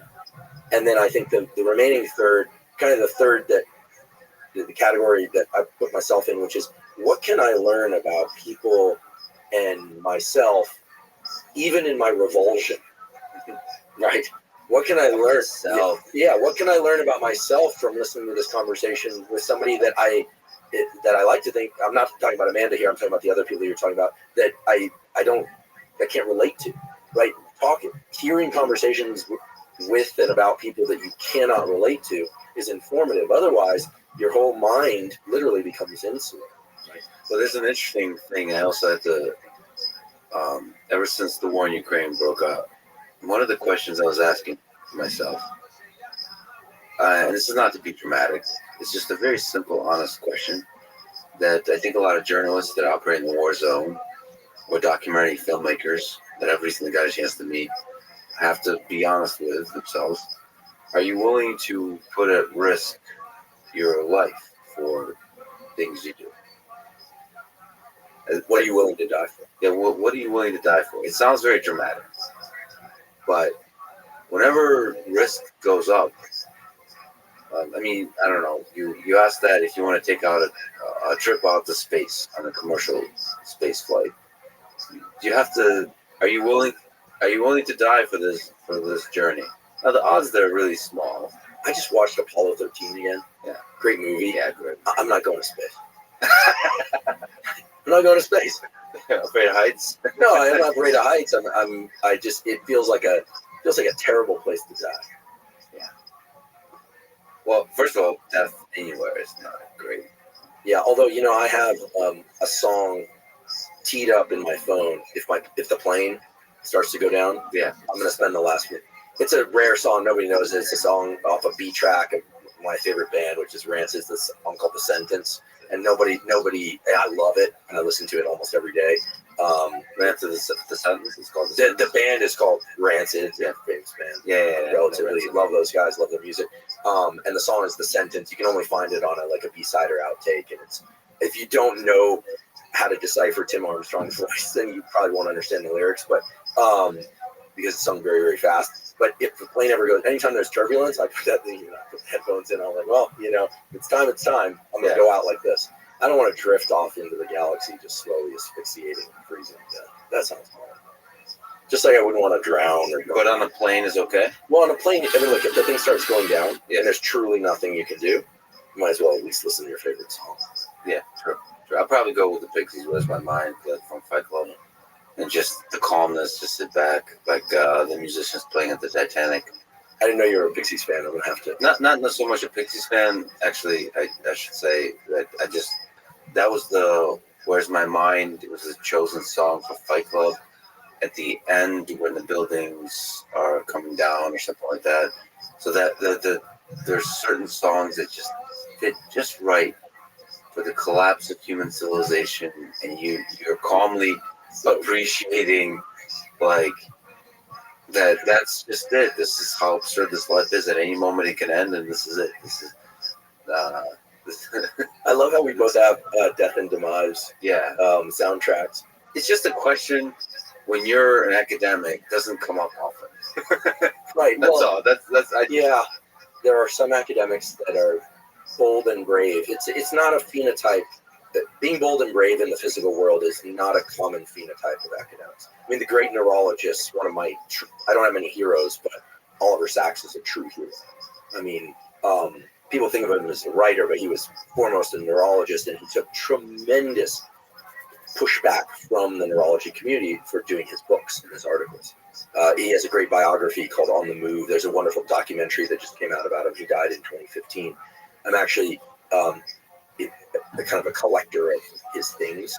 But he had but he was accused of horrible things until the movie Awakenings came out with De Niro and Robin Williams. Amazing movie, by the way. People don't, they seem to not say great things about the movie. I love that. It was amazing. And it was only once he became famous from that movie that his more academic work started to receive any kind of attention, and he was invited back to Columbia and NYU. Yeah, the New York Neuroscience Mafia is a real thing.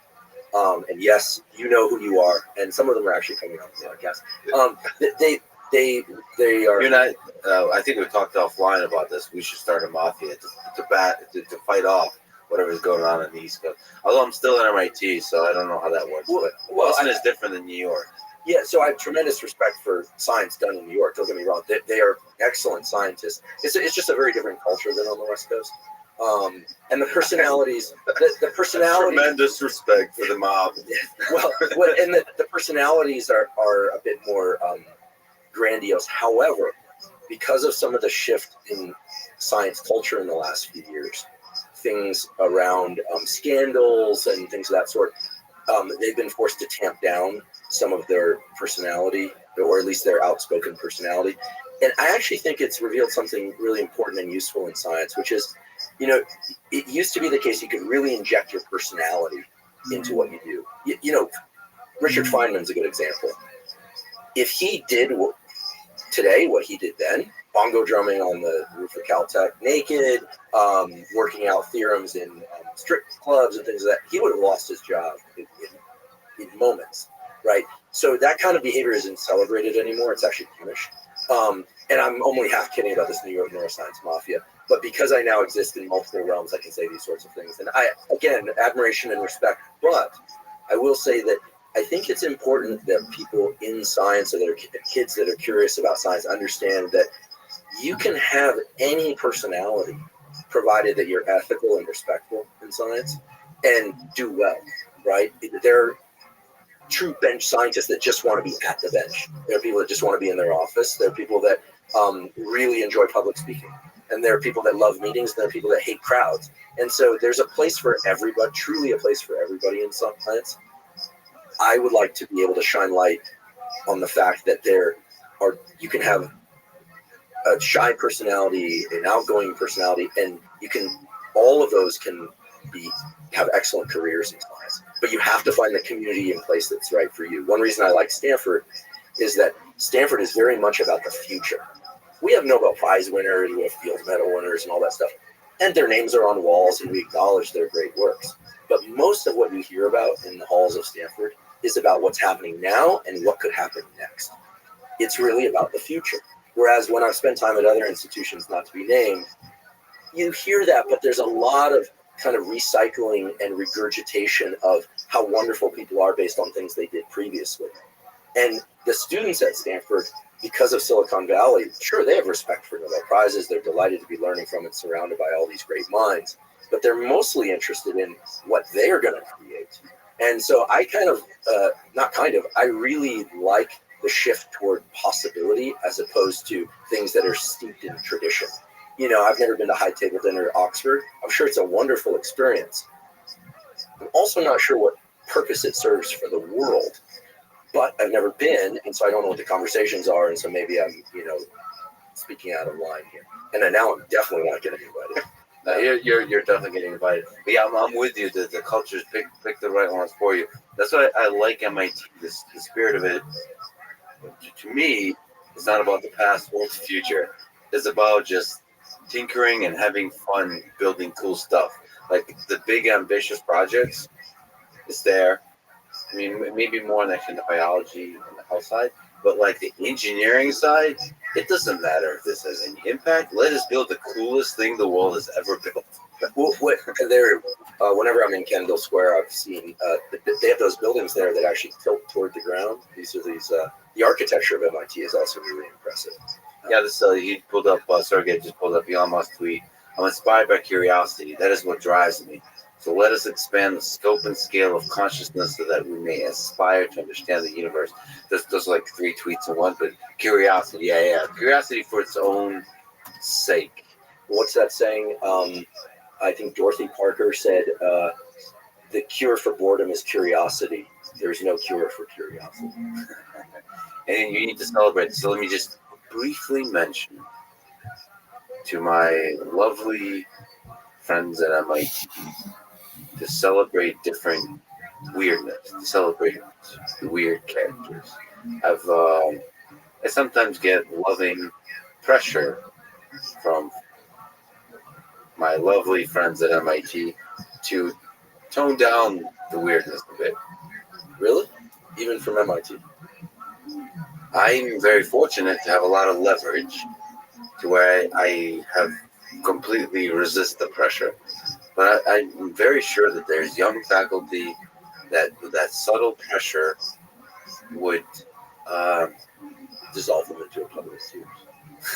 No. They're from Boston. Excuse me. From Boston. That's Yeah, right. They're tougher than that. That's right. But it's a slight nudging towards conformity that I think ultimately destroys, or at least lessens the power of the kind of science that you could do when you encourage diversity in all of its forms, including the weirdness of ideas, the out-of-the-box thinkers, including the flamboyant behavior online, how you choose to educate, how you choose to inspire. People talk about freedom of speech, but it's not just like freedom of speech to say controversial things. It's also freedom of speech to be weird. Like, if you're for some reason fascinated in, like, you look at Elon Musk, he talks about sex a lot. Let the guy put sex memes up. Who cares? Like, I mean, I feel like Elon can do basically whatever he wants. Right. There's no pressure. But there's a bunch of Elons in the academic world. There's a bunch of Elon. No, actually, sorry. Let me backtrack because the man deserves props. Right. He's unparalleled. He's a CEO of major companies. You better believe there's pressure to behave more like a CEO as opposed to a giggling schoolboy who's posting memes throughout the night. But that is him. And that freedom, that's what freedom looks like. I talked to a lot of CEOs, and a lot of them feel like caged birds who have long ago forgotten how to sing, quite honestly. Like, there's like shareholders, and they come up with excuses for themselves. Here's why I have to be this way. You have to understand.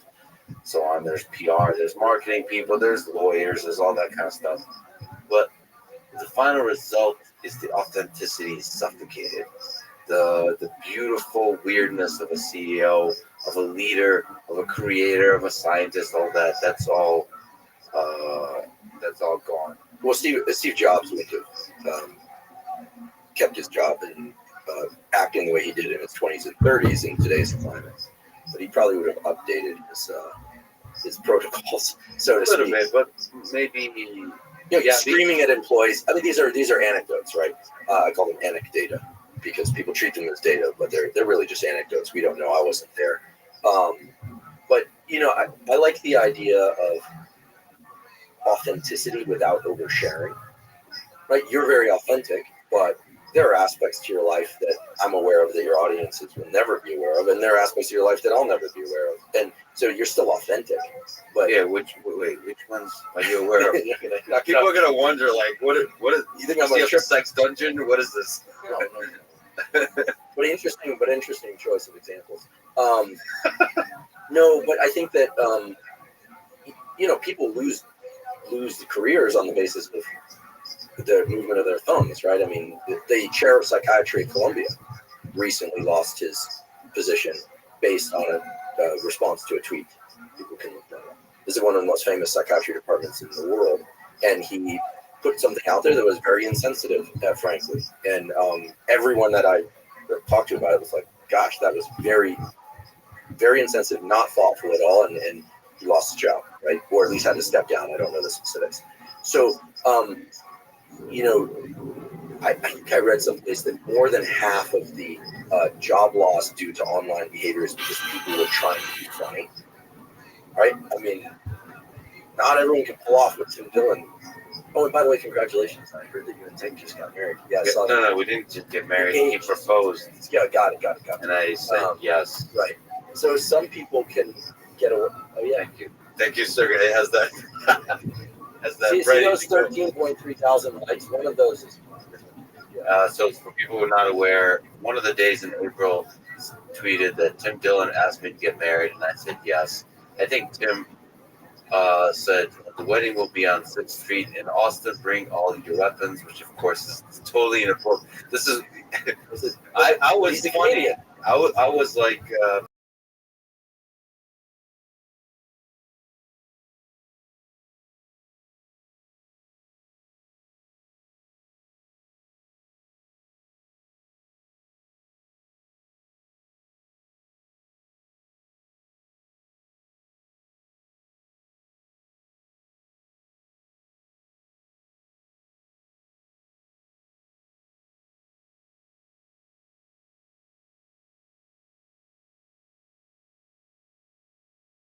Free speech absolutist.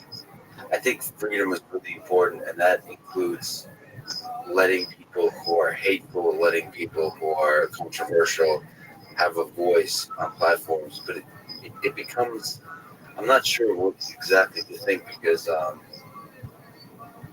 I also treasure the quiet voices in the back of the room, and sometimes the assholes silence those voices, meaning by being loud and obnoxious and so on, it pushes away the thoughtful people.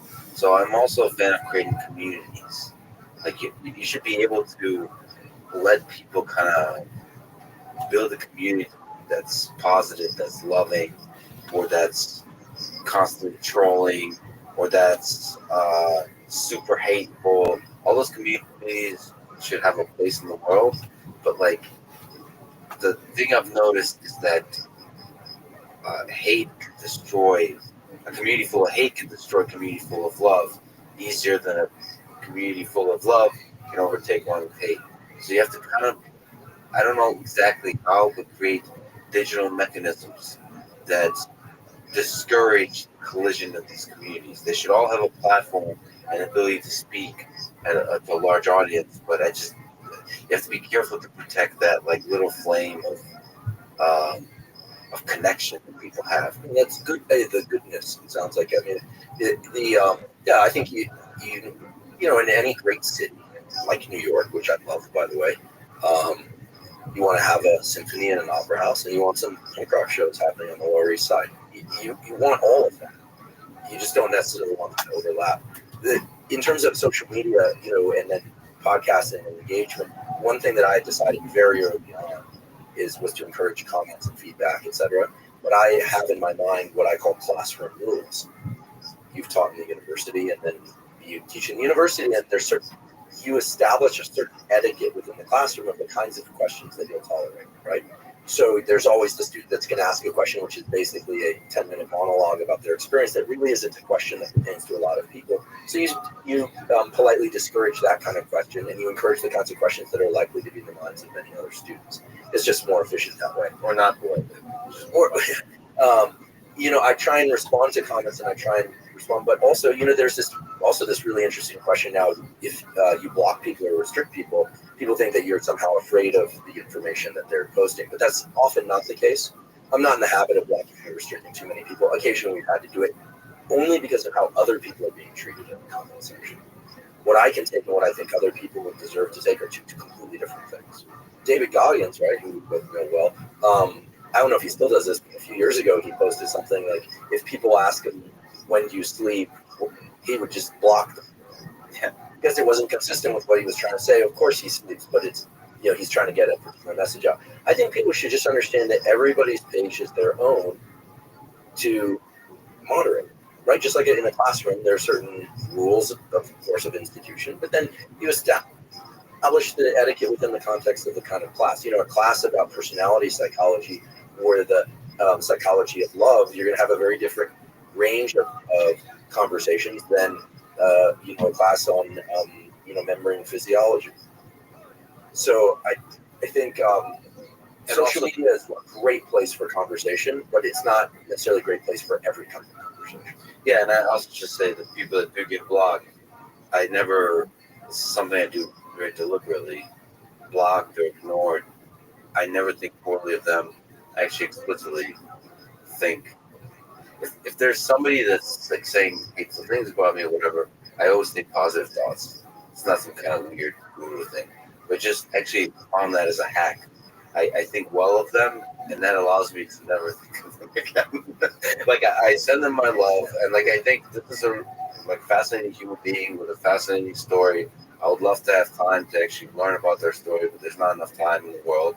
And I just think well of them, and then I move on and enjoy a delicious meal with people that are close to me and I love, and so on, and move on, and then never adding to the negativity of just even in the privacy of my own mind, thinking a hateful thought towards them. It serves no purpose whatsoever. I love that about you, and I know that what you just said to be true. One of the, I think, more toxic things in life is what's called, evacuative projection. When people feel something and they try and evacuate it and project it onto something else. Projection is fascinating, right? What you essentially just said is that you don't accept projections. In fact, you transmute them, to put in the language of the Buddhists. You transmute it into positivity, and in that way you truly neutralize it and transmute it. I think that if people were better understood when they were experiencing or observing evacuative projection, the world would be a much healthier and happier place. But it requires a certain stable internal rudder, and when we're tired or sick or angry, we're hungry, excessively hungry. All of us are less good at it.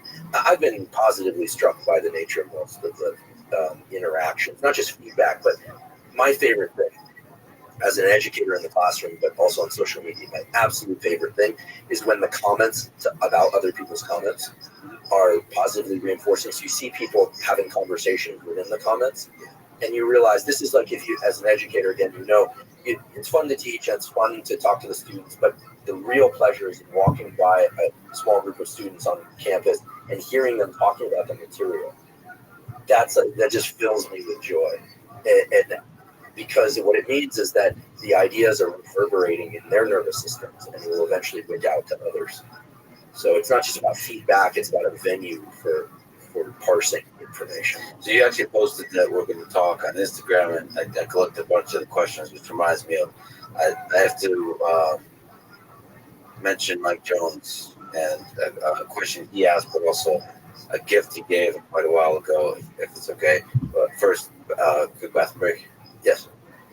We're looking at an Instagram page of Mike Jones Knife and Tool. You should check it out. Andrew gave me a gift from him that is a badass butcher knife. Yours is the earth. ... If by Rudyard Kipling. Yeah, the story of this knife is kind of interesting, perhaps, to people. Where I was coming out here to Austin to meet with Lex, and it was his birthday. I want to get him a gift, but I didn't know what to get him. And I contacted this guy, Mike Jones, that I learned about through Joe Rogan. Because remember in the old days, Joe Rogan, when you go on the episode afterwards, you take a picture with an object. So it's like Elon with the flamethrower, people would have the axe. I picked up this bushwhacker hatchet thing, and I was like, I love this thing. And Joe said, oh yeah, you should check out Mike Jones's work. He does these beautiful knives. And so then I heard your episode with Joe, and you recited a poem at the end. It was right after your grandmother died, and there's a line in that poem from If that Mike engraved on that for you. So he makes these by hand. I love the old days. Like, before the podcast. That's your first appearance. That was the first time on there, and it was a lot of fun. In the old studio in Los Angeles, and yeah, Mike makes these beautiful knives, and I just have a great admiration for crafts people. So, yeah. Do you use it? Do you cut your one meal a day steaks with it? I feel. Are you taking it with you on your travels? Exactly. I actually used to keep it on the table, but I thought it really intimidates guests A little bit. But like, You put it on their side. yeah, Right. It's like, oops. It's trust, right? What's the story? I mean, yeah. So, but it's because it's not. It's quite badass, if I may say. So the craftsmanship is obvious, but also it is nice. It's got some dexter-like qualities to it. Yeah, It looks like it's designed to cleave through a limb. If I had like a family or something with people, there's nothing about this place that softens your kind of sense that this person might not murder me. Well, let's put it differently. This place could use a nice touch. That's one way to put it. If it's okay, let me, because it is a poem I go to often. Actually, you mentioned reciting some lyrics. I'm going to go back to that at some point. You get a few songs that touch you. But this is one of the things I go to often. I'll read it to remind myself. It's advice from father to son, and it's a kind of mantra that it's just nice to live by. So if it's killing me, just use this opportunity one more time. Read "If" by Rudyard Kipling. If you can keep your head when all about you are losing theirs and blaming it on you, if you can trust yourself when all men doubt you, but make allowance for their doubting too. If you can wait, not be tired by waiting, of being lied about, don't deal in lies, or being hated, don't give way to hate, and yet don't look too good nor talk too wise. If you can dream and not make dreams your master, if you can think and not make thoughts your aim, if you can meet with triumph and disaster and treat those two impostors just the same, if you can bear to hear the truth you've spoken, twisted by nays to make a trap for fools, or watch the things you gave your life to broken and stupid build them up with worn out tools. If you can make one heap of all your winnings and risk it all on one turn of pitch and toss, and lose, start again at your beginnings, and never breathe a word about your loss. If you can force your heart to nerve and sinew to serve your turn long after they're gone, so hold on. There's nothing in you except the will which says to them, hold on. If you can talk with crowds and keep your virtue, and walk with kings nor lose the common touch, if neither foes nor loving friends can hurt you, all men count with you, but none too much. If you can fill the unforgiving minute with 60 seconds worth of distance run, yours is the earth and everything that's in it, and which is more to be a man, my son. Thank you, Andrew. Thank you, Mike, for the night. I don't know. That's it. It's beauty in it and engraved in it. Yeah, it's yours is the earth and everything that's in it. We toiled over what to engrave, and then finally I just said, Mike, just pick something that speaks to you. You're the craftsman, and so he selected it. There's certain ways to pull yourself in that book. Actually, Carl Deiser on PE wrote the book Projections. One of my favorite, first of all, just as you said, incredible writer. If you wrote fiction, if you wrote those kinds of things, I'm curious to see where he goes with his writing. Very interesting. I think that book took him 10 years to write, which is vindication for me and for you because we're both supposed to write books. We haven't done it. Yeah, I mean, in some sense, your first book will have, decades in it, right? Even if you just take half a year to write it. It's like the first book, like the first album for a musician. I mean, it's a journey. He uses poems, quotes in there really well. It's a beautiful book. It's a dreaming book. I think when people hear that it's a book about neuroscience, they think they're going to get a textbook or a protocols book or something. It's nothing like that. But it really is a deep dive into the mind of the psychiatrist and the researcher, and so much feeling and compassion. I love that you love poetry. I didn't know that until I saw you on Rogan read If. And I'm not a very rabid consumer of poetry, but I'm a big Wendell Berry fan. And I try and read a poem once every few days. Also, I think If is a tough act to follow. Oh yeah. Oh yeah. I mean, that's the richness and like you said, every third line in there is something that you consider your life well lived if you said that. What about the preparation for the solo podcast? You said you listen to certain songs, you sing or recite the lyrics to certain songs. Is there ones that kind of come to mind that are interesting? Yeah, I've always been very lyrics driven, and I don't understand music. I've talked to Rick about this. I think I've talked to you about this a little bit. I don't really understand. I mean, I can hear music and like it, but I don't really understand the structure of it. The lyrics make a lot of sense. But does it touch your soul, music, or is it the lyrics? It's the lyrics. It's not the instrumentals. So I'm a huge Joe Strummer fan, and I'm going to lose punk points for saying this, but I'm not a Clash fan. Oh. So he obviously is best known for the Clash. Most Clash songs start off great, and then after about 30 seconds, at least in my mind, just kind of disintegrate into a bunch of mush. Whereas Joe Strummer and the Mescaleros, which is what he did as an adult, as later, and some of the solo work. Yeah, Rick produced some work that he did with Johnny Cash.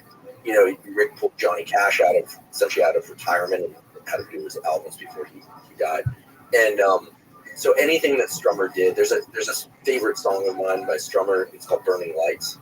You can find it. There is an album now where you can find it, or Tennessee Rain, or some of these things that he did, which are a little bit more folky, so not really punk. So I love that song.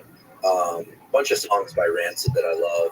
Yeah, that's and then if I listen to instrumentals, I do.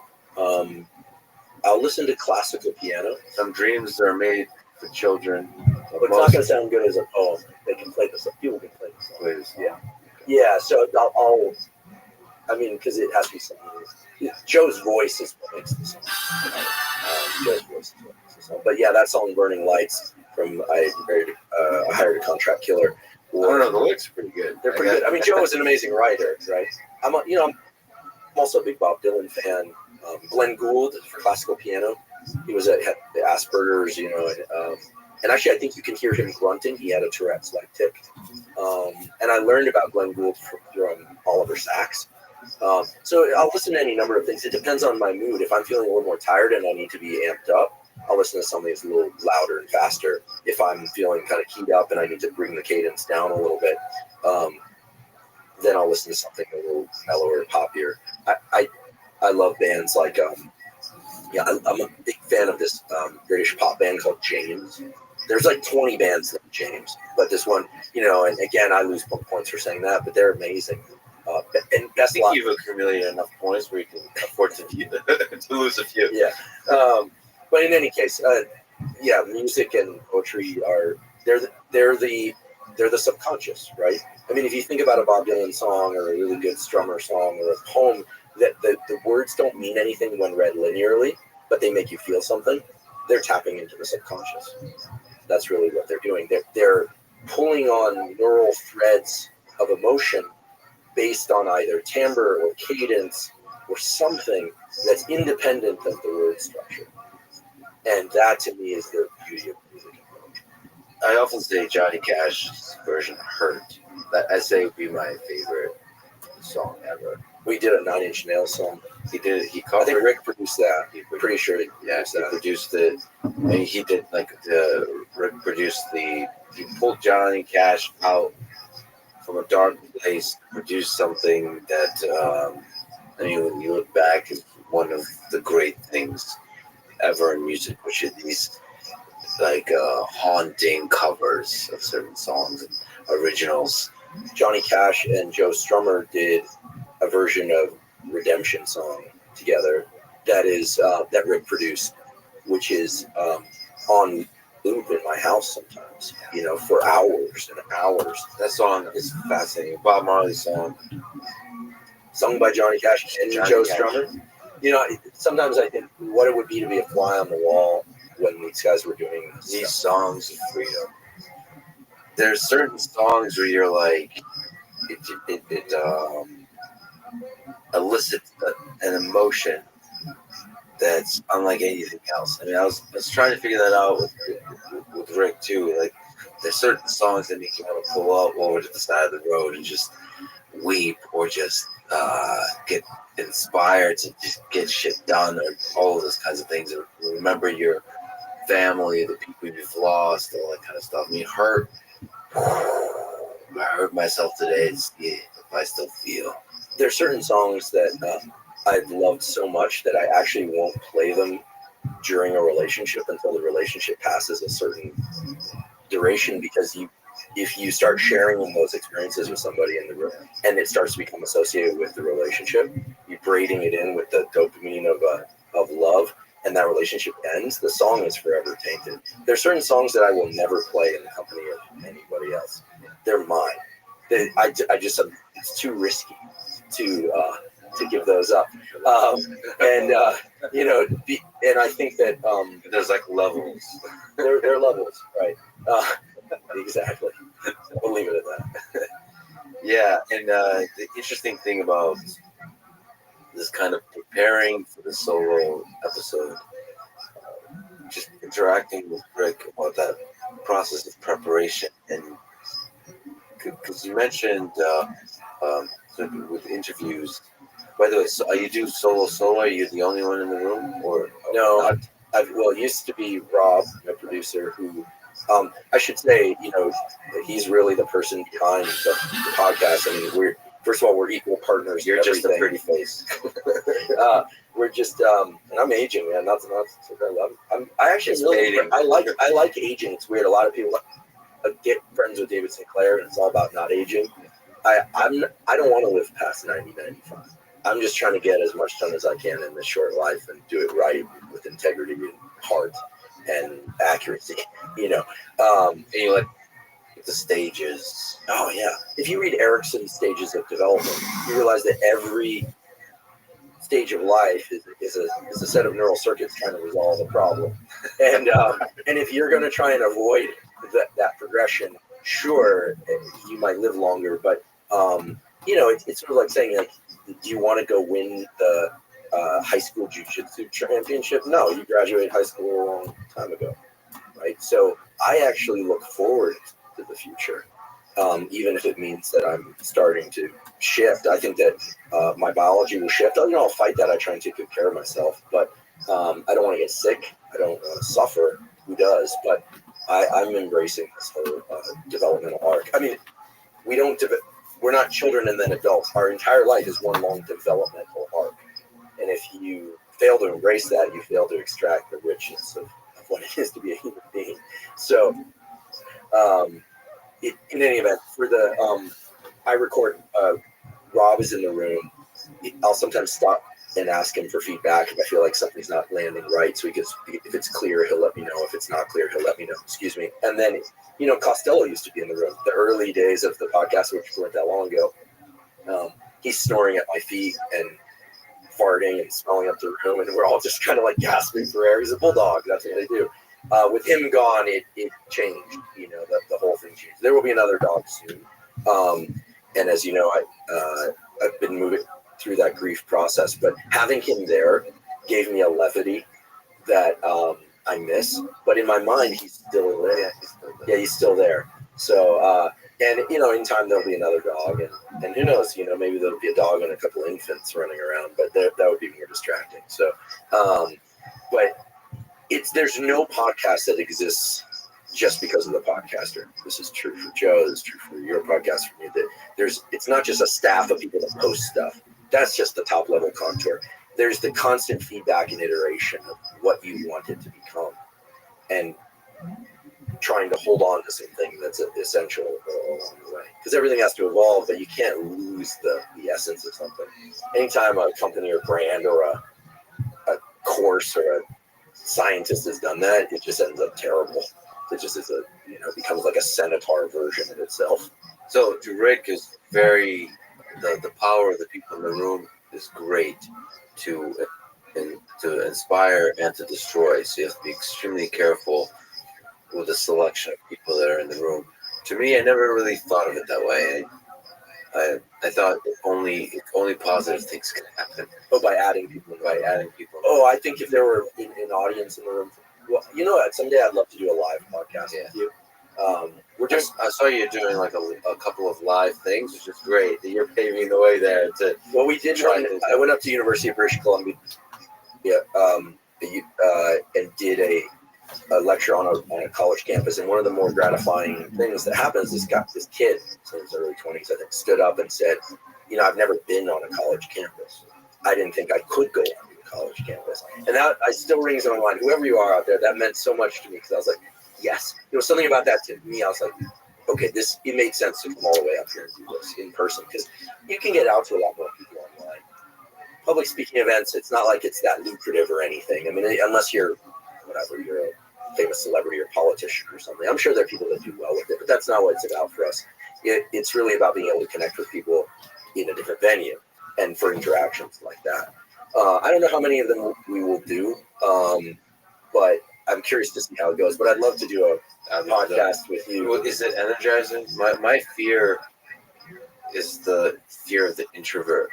Is that I don't know if I can handle so much love and fascinating people all around. It's I don't know. Well, we'll invite a few haters too.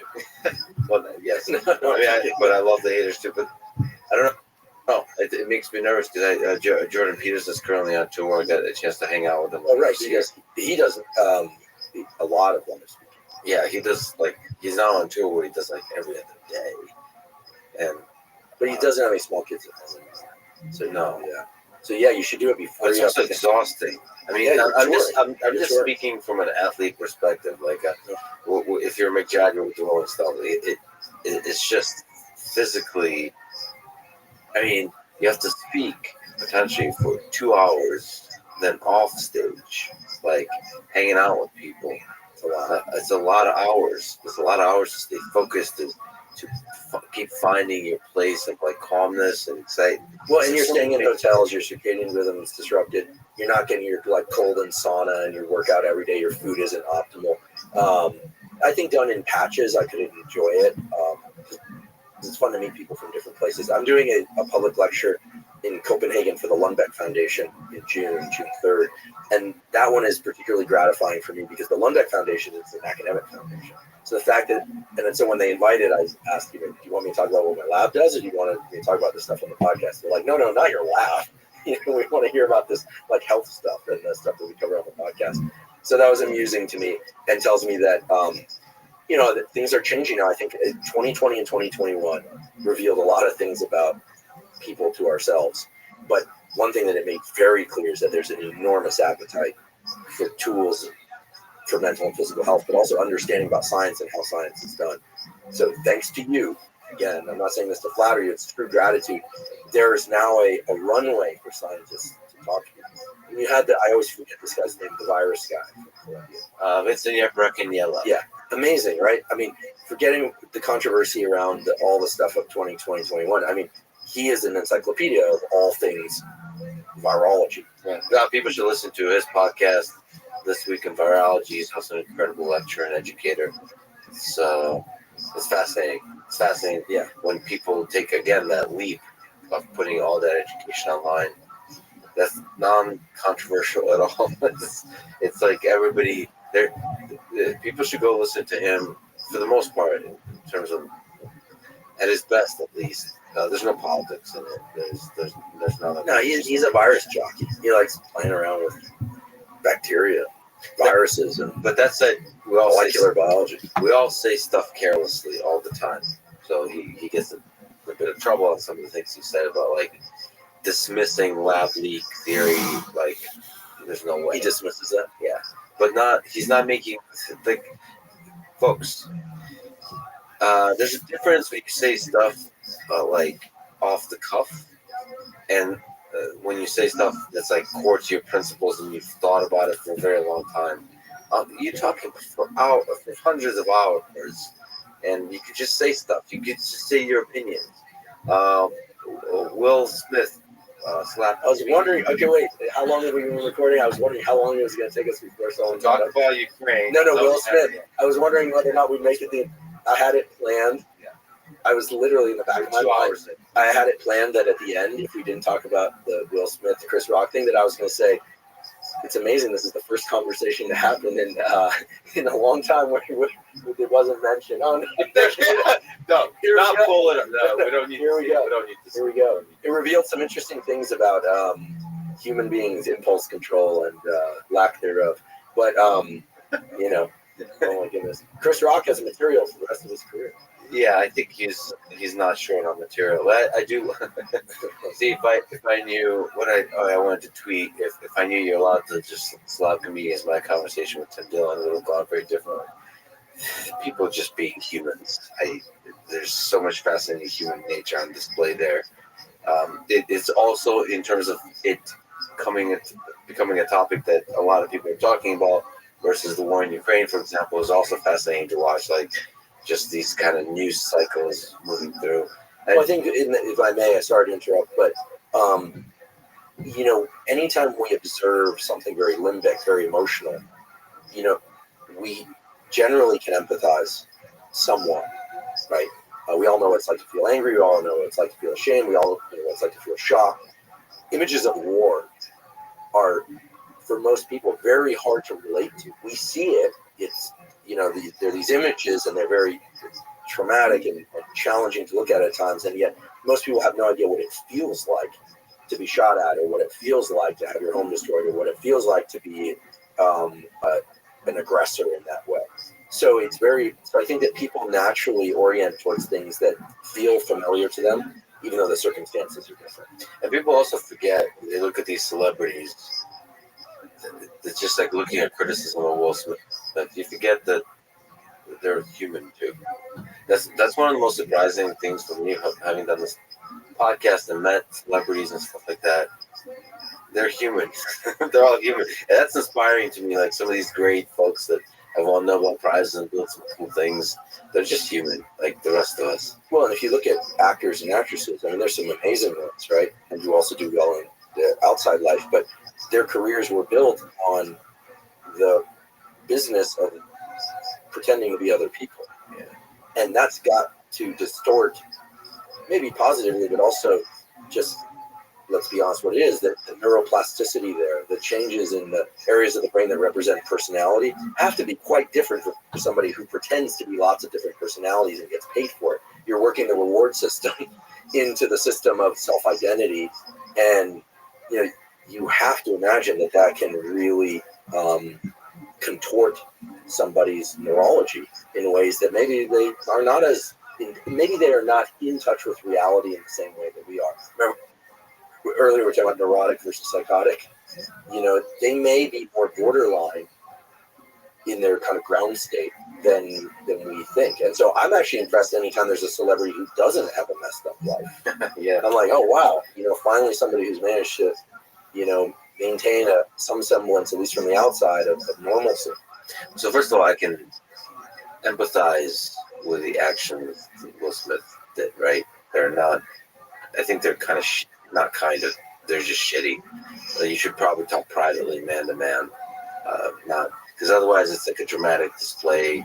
It's almost like you are a fake you're acting. Well, there are all these questions, right? I mean, obviously it was aggressive at some level. There's this question of whether or not it was impulsive. I think most people feel yes. There's a question, there was the protective nature of it because he was doing it to, you know, in apparently in defense. But then there's also the context. He lost touch with the context, right? Whereas Chris Rock basically gets there's the possible critique that he went too far. That's going to be in the eye of the beholder. But then, depending on how you view comedy and jokes, then there's also the fact that he took that slap and then just snapped right back, so much so that people thought maybe it was fake. Yeah. He also waited with his hands behind his back. That's his nature. He likes to stand like that. I mean, I got to tell a little bit of a story here to connect. to what Chris Rock did. Like I wish what Chris Rock did, just taking this out and keep going. First of all, just props for somebody that's able to maintain cool in that situation for the most part. I think I've watched it once. You only have to be alive on this planet It's hard to see it. You can't avoid seeing. I wish at that afterwards he would sort of say something loving and kind to Will Smith and his wife, and then hit him real hard. Lean into the joke. See, but I think in hockey they call taking a number. I have a friend who plays hockey, and there's this idea that if someone checks you really badly in one game, you don't go and check them again. You don't get into a fight. But 3 games later, you blade them in the chin. Yeah. So what? The ability to defer and to handle it in whatever fashion one feels is. They're probably also friends and all those kinds of things that they respect each other. So he probably didn't. But there's a comedian. I saw this. I was at an open mic in here in Texas. I won't say where. There's many open mics. You've gone to a few of these. These are pretty fun. No, yeah. So there is more sort of rougher kind of. Yeah, you've been hanging out in West Texas. Yeah, exactly. Austin's too tame for Lex, so he's headed to West Texas. Exactly. I put on a cowboy hat and instantly I became a cowboy. I've been talking like a cowboy. And, I mean, I belong out there in the desert. He's gone from eating, meat and athletic greens to rattlesnakes here. Rattlesnake jerky. Exactly. No, there was a open mic. It was late at night, and I was one of the only people in the audience. Just a couple of drunk folks, a few drunk folks. One of them was a couple, and bikers, with helmets. So a guy and a girl, and then the comedian, the open mic comedian, did a joke about people who wear helmets. I don't know if it was on purpose or not, but he did the joke. And then the guy about women who wear helmets. And the guy, it's the exact same situation. The guy stood up, walked up to him. There was no slap. It's so interesting because this happened before the Will Smith thing. So he walked up to the comedian and said he I think he pointed his finger down and told him to stop or something like that, and then sat down. This is an audience of 6 people, right? And at midnight around then, there's nobody, no security, nothing in Texas, which implies it. Oh, then this guy was the energy, drunk, but also a biker, and what he felt his lady was now attacked by the comedian, right, with his words. And the comedian was a kind of out of shape, small guy, so it's not threatening at all, and probably in trouble. And the comedian, after he sat down, he looked a little scared. He paced back and forth, and then he did the joke again. Wow. And I was sitting, and I leaned back, and I just did this, because that is comedy. And the guy was getting angrier and angrier, and he just sat there. And the comedian went on for a couple more minutes, and then did another bad joke, but another joke about him. It's just he leaned into it. If you go to a small comedy club, open mic or otherwise, you're in the shooting gallery. You're basically there, teed up as a pin to get it. We went and saw Andrew Scholes in San Francisco. Yeah, it was hilarious. It was amazing. I mean, he's just masterful in his ability to command the audience. But I felt for the people up front, but no sympathy either, because you buy tickets to sit up front at a Scholes show, you're gonna get it. But he was very loving. Yeah. And funny. First of all, he's funny. The funniness really helps you. But the ethic of the comedian is that fearlessness. What I really like is the danger, there's risk to comedy, and there's also consequences. Have you watched that show, the Marvelous Miss Maisel show? It's really good. I watched a few of them. Guilty pleasure there. She plays a comic in I think it's the mid-1960s in New York. And there's a character that somewhat resembles Lenny Bruce. It's sort of meant to be Lenny Bruce, and they're always getting arrested and this kind of thing. I think I learned about it from Joe. Anyway, the writing is great. It's very funny. But yeah, comedy is designed to push boundaries, right?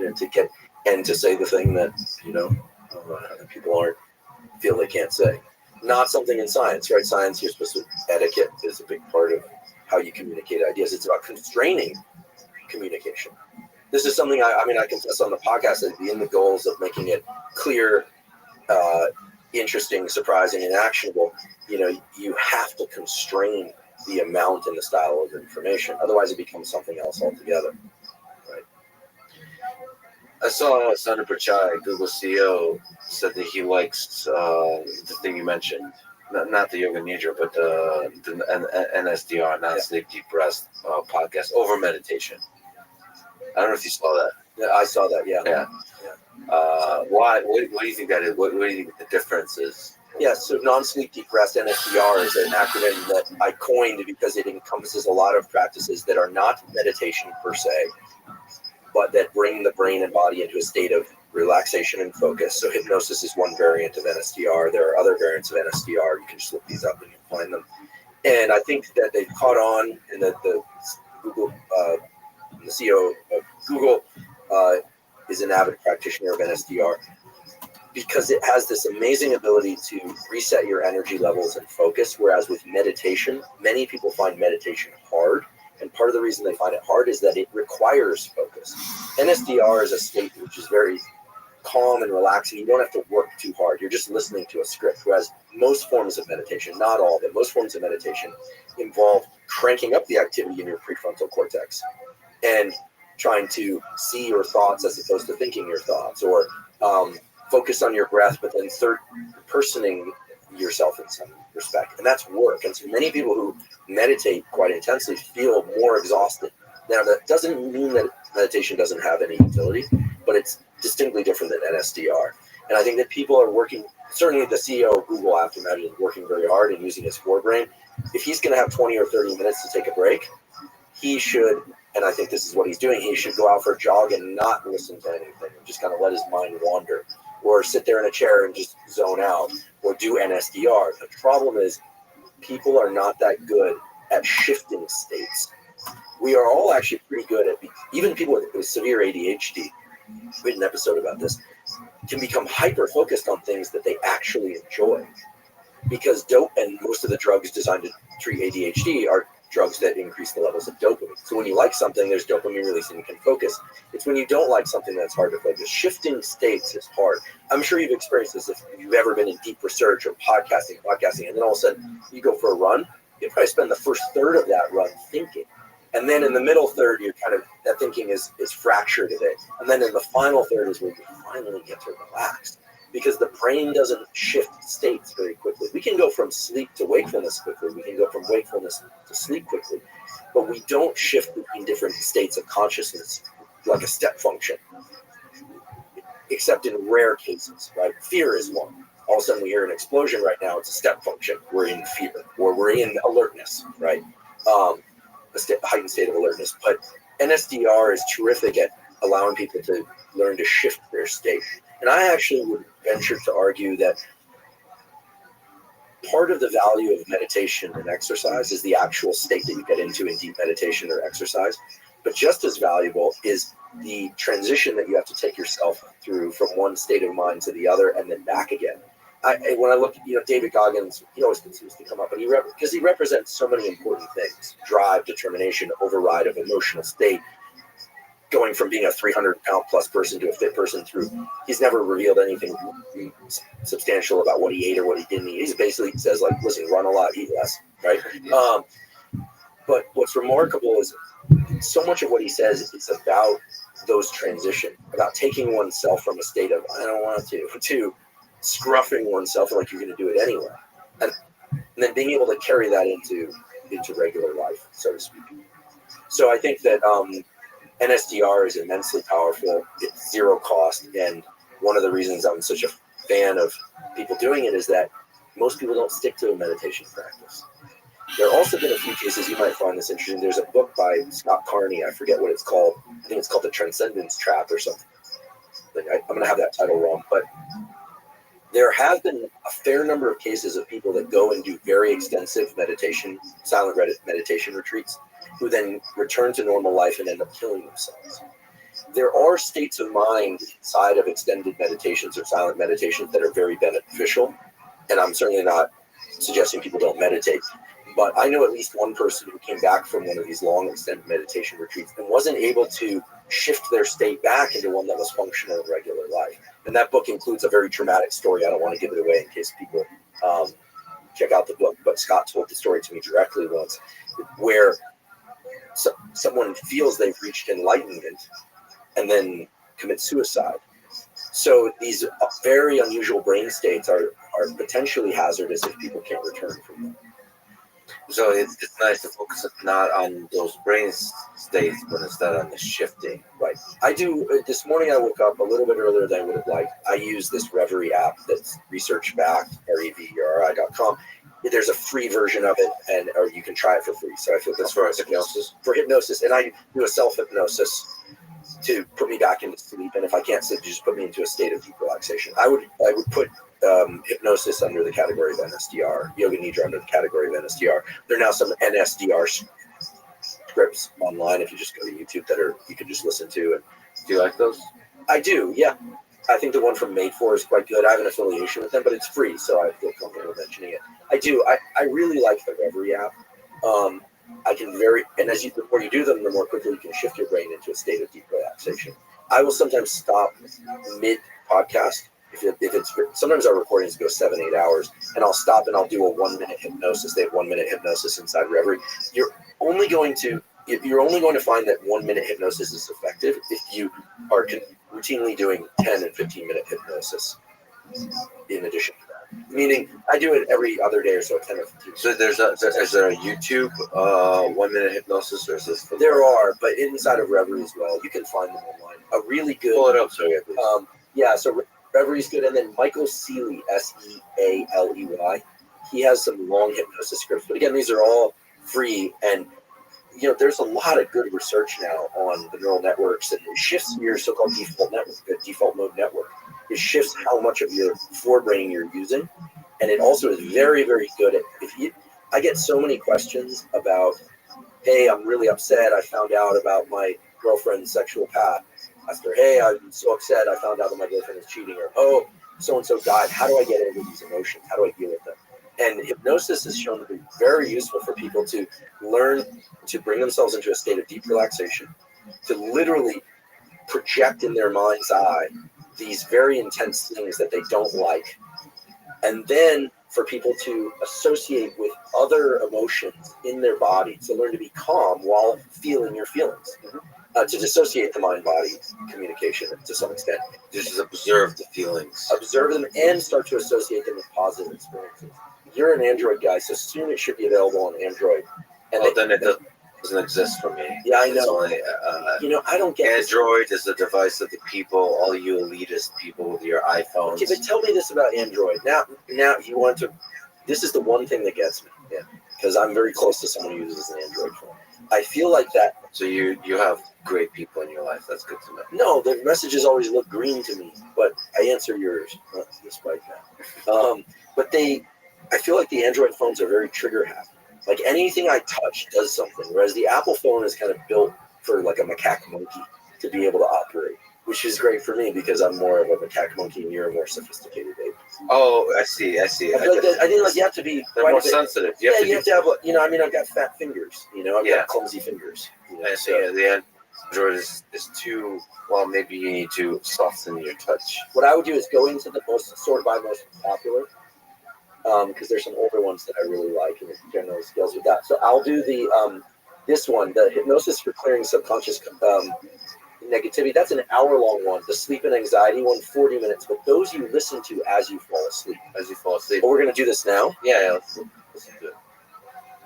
And I have created this hypnosis recording for you to help you. And this is the voice. How often does the voice pop up? And at the same time, you don't watch it. You just listen to it. Anxiety. One of the most important things of any self-hypnosis experience is to know and understand.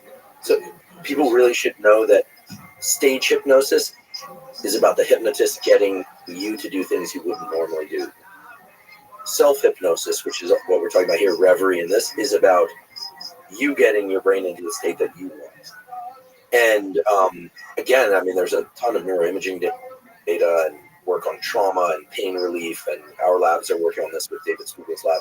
I really encourage people to explore NSDR, and if this feels a little too wacky and out there, then I would just put in NSDR into YouTube, and there's some good NSDR scripts. Yes, that's, by the way, Sandar is a fan of your podcast. No, it's okay. We don't need to play. Yeah, so I don't know him, and but I would. Yeah, a lot of media outlets picked up on his love of NSDR, and I have to imagine running Google.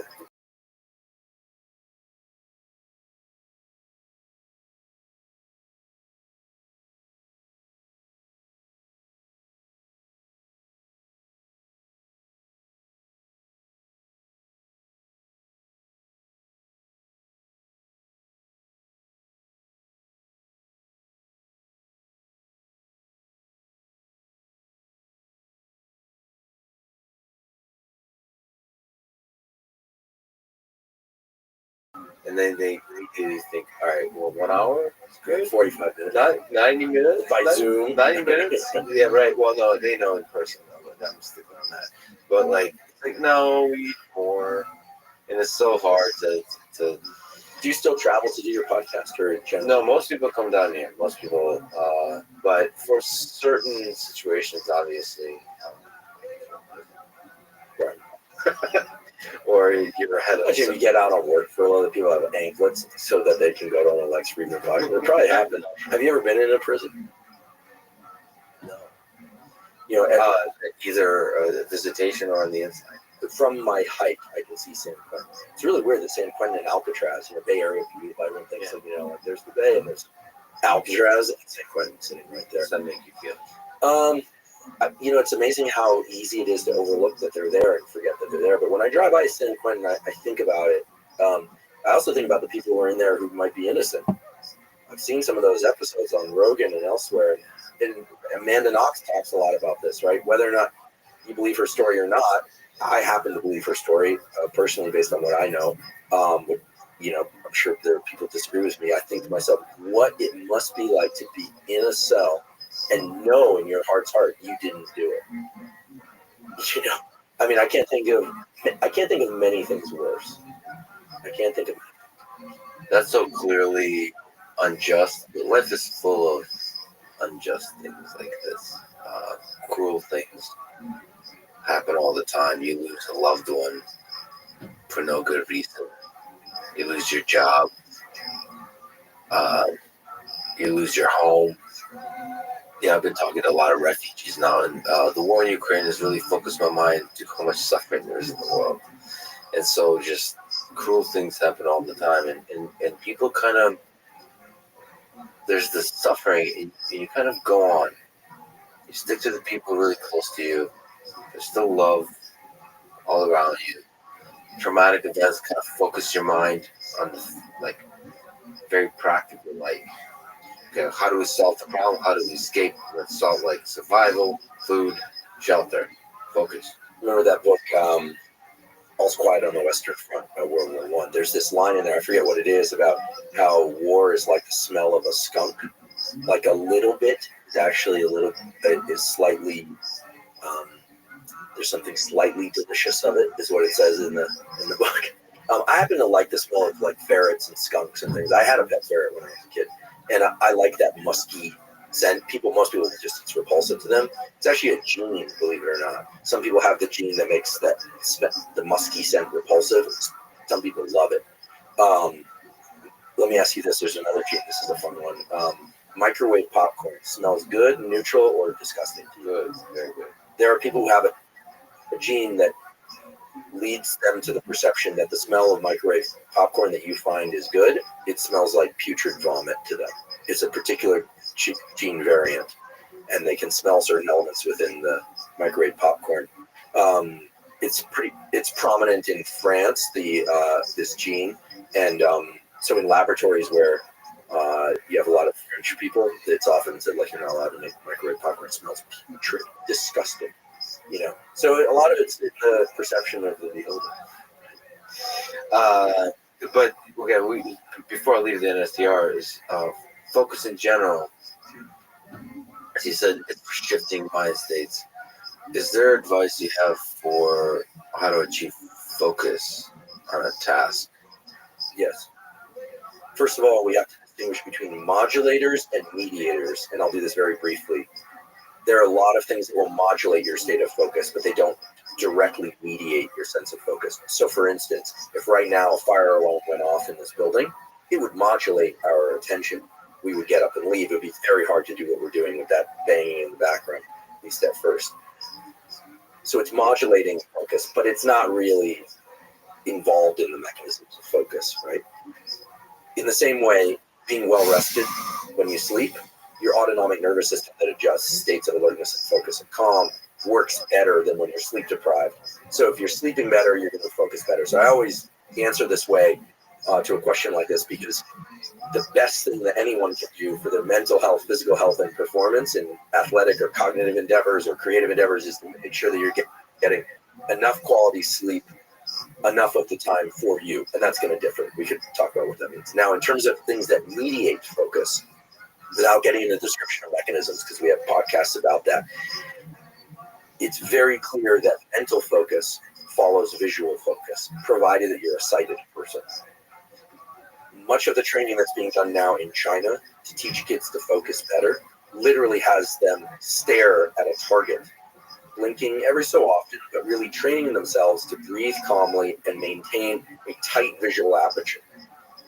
When you read, you have to maintain a tight visual aperture. You're literally scrolling like a highlighter in your mind's eye, right? It's how obvious once you get hear it. So for people that have problems focusing, sleep well, learn to dilate and contract your visual field consciously. This can be done if you practice it a little bit. And then, as I said before, it is very hard to get into a state of focus like a step function immediately, like snapping your fingers. What you can do is you can pick any object, but ideally an object at roughly the same distance, placed at roughly the same distance to which you're going to do that work, and stare at it. You're allowed to blink. And as your mind starts to drift every once in a while, to understand that's normal, but try and narrow your visual aperture and bring that into your visual field so that that's the most prominent thing, kind of like portrait mode in your phone. This would look very different in portrait mode than it would in just a standard photograph mode. And then after doing that for 30 to 60 seconds, moving into the work that you're about to do, and really encourage yourself to do that. If you're somebody who's low vision or no vision, you're going to use your ears to do this.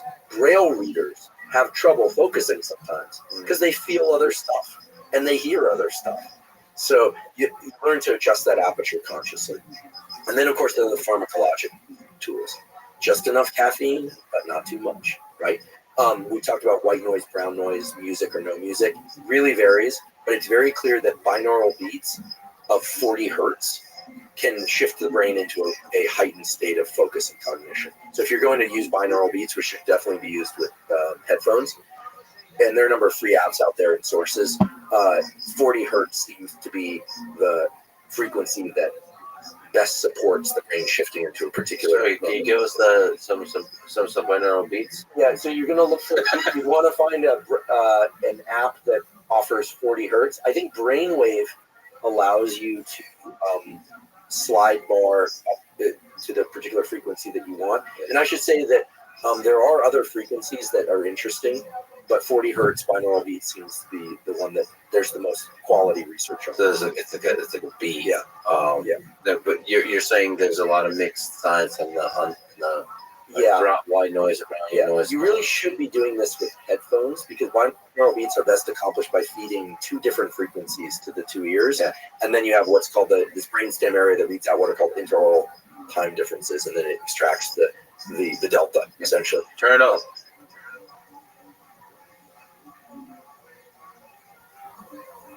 And then in other things that can enhance focus. So, the pharmacology around this is pretty interesting. Things that tickle the dopamine pathway and the acetylcholine pathway, they work. Yeah. There's your Ritalin, your Adderalls, your modafinils, which are prescription, and there's a lot of non-prescription use of those prescription drugs. Not so much in my generation, but in people 35 and younger. I hear all the time from day traders and programmers and stuff, and kids that play video games, a lot of Ritalin, Adderall use. I think that unless it's prescribed by a doctor for the purpose of ADHD, I don't think people should go that route, frankly. Hits the dopamine system way too hard. Also has a number of negative effects on sexual side effects, all sorts of things that you just wouldn't want. There are a few like alpha GPC, 300 milligrams to 600 milligrams of alpha GPC with a cup of espresso. If you're well rested, you're like a laser for 90 minutes, maybe 2 hours, but then it's going to taper off, and you have to just recognize that. And then there's this whole world of nootropics now, people trying to figure out that racetams, paracetams, and phenylethylamine combined with this, and it's not quite in the place where you'd like it to be. There are a few companies that are doing this better than others. We talk about some of these on the podcast, but I would always start with behavioral tools and then consider pharmacology. And then I suppose the other thing for focus is there are these. This is a little more esoteric, but we covered this in an episode on workplace optimization. Where you place your screen is important. Staring down at a screen is not going to be as effective as placing it at eye level or above you. When the eyes are up, literally, or your eyes are directed forward or up, the brainstem centers for alertness are activated. When your eyes are down, it's actually you're sort of, it's like being pulled underwater a little bit in the autonomic arousal sense. You're closing your eyes. It reflects brainstem centers that are active becoming less, or for alertness, becoming less active. But there's a really cool effect that's active in this room right now, which is that there have been some really interesting studies that when people work in small, compact spaces or wear a hoodie or a hat, that can also improve focus, like blinders on a horse, for obvious reasons now, based on what I said before, but also analytic work, or the kind of work where there's a correct answer that you're seeking, is best supported by these kind of low ceiling environments, whereas there's something called the cathedral effect, which is when you work in an outdoor environment or a high ceiling environment, it lends itself to kind of, pun intended, kind of loftier ideas and more creativity. And that probably has to do with the fact that there's a natural tendency, a reflex, to expand your visual field in these high ceiling environments. Expansion of the visual field changes the way the brain works in the time domain. Your engineering and biology oriented listeners will understand this, and music. For those that don't, the best way to think about it is when you have a narrow focus, portrait mode on your phone, or you're very alert, you are fine slicing life in time. It's like think of it as a high frame rate, like you're shooting in slow motion. When you have when you dilate your view, you're taking bigger time bins. And that one way to just let this hopefully land home is that if you've ever had a really exciting day or podcast interview or experience of any kind, your system is flooded with dopamine and norepinephrine, alertness and motivation, all this excitement. It seems like it goes by very, very fast. And yet when you think back to that, it seems like a lot happened. This happened and that happened. Now think about waiting in the doctor's office in a blank waiting room with no interesting art on the wall. It feels like it goes by very, very slow. Dopamine and norepinephrine are all-time low. And yet when you think back on that experience, it's as if nothing happened because you were parsing time differently. So those are roughly the tools and the neurochemicals around time perception and time domain. There's a wonderful book, I'm forgetting the title, so wonderful I forget the title, by Dean Buodomano from UCLA. But I think it's called The Brain is a Time Machine, that talks about this expansion and contraction of the time domain and what you can do to leverage it for work and creativity focus. Yeah, it's fascinating that I think one way to define focus for me is to the experience, the feeling that focus is losing track of time. It's getting to a place where you're no longer operating in time. Well, and you mentioned being, kind of cramming for something. Well, you'll release a lot of adrenaline, and it is true you can get a lot done under pressure because of the way that you're slicing time. You don't actually have more time. It's that you're finally in a brain state that lends itself well to parsing information really quickly. Now, if we ramp up your level of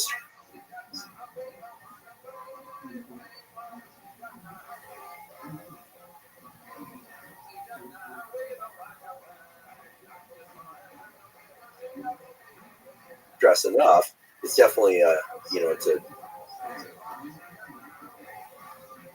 more or less normal distribution. We get you stressed enough, it's hard to remember anything you're not parsing time well. But in that middle range, almost every study shows that the higher levels of autonomic arousal, meaning norepinephrine and adrenaline in your system, the more effective you are at things. And we always hear stress and adrenaline is just bad. But my colleague Ali Crum at Stanford has done these beautiful studies where if you just educate people on how adrenaline makes them sharper thinkers, they become sharper thinkers. If you educate them on the fact that stress makes your cognition worse, their cognition gets worse. This is why I don't wear a sleep tracker. If you tell people they slept poorly, your recovery score sucks, they naturally perform less well the next day than if you tell them your recovery score is high. And so I don't have anything against those companies, but we use some of their technology. It can be very useful in certain contexts, but you want to determine your mindset around these things. And if you tell yourself, hey, deadlines make me sharp, pressure makes me sharp, you will perform better. So stress and anxiety, what is that, and can it be leveraged for good? Absolutely. Stress and anxiety, whether or not you get into a cold ice bath or a hot sauna so hot you want to get out, or you get hit square in the face with something over text that you really didn't want to hear or see, it's adrenaline. It's just adrenaline. And so your subjective readout of that and what it means is really important. And you can just channel that. Well, you can. If you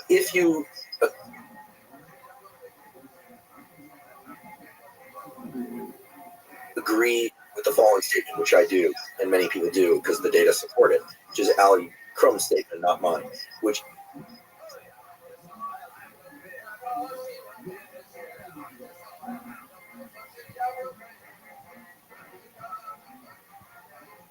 she tracks the Mind Body Lab at Stanford. She's brilliant, by the way, brilliant, Harvard trained.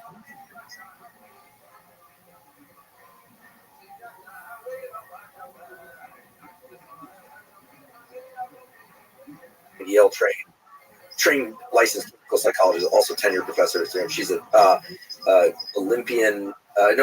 Division I athlete in gymnastics and martial arts, and her dad is a longtime martial art trainer. He's done work with special forces. He's an amazing human being and very humble, very kind, lovely woman, and professor, scientist. She says anything that you do and experience, but especially stress, is the consequence of that thing and what you believe about that thing. And so if you consume a lot of information about the powers of stressful states to bring out your best, you will perform better. If you consume a lot of information about the power of stress to cripple you, you will perform worse. There's absolutely no question. The data are striking. And this is not growth mindset. This is just simply what do you believe about stress based on the dominant knowledge that you're consuming about it. So that's what. But it's fun to watch David Goggins, here we go again, or Jocko, or Joe, or Cam Haynes, put out this information about, or Ryan Hall, who ran for Stanford and then now is into the powerlifting thing and running, and there are others too, of course. When you start to consume a lot of that information, it's not just inspiring, it actually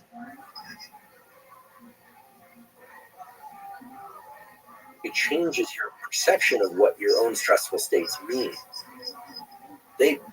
You can actually get better from stress if you're in the ocean of knowledge that stress grows you. If you're in the ocean of living in the ocean of knowledge, I was thinking like a pool in the summer.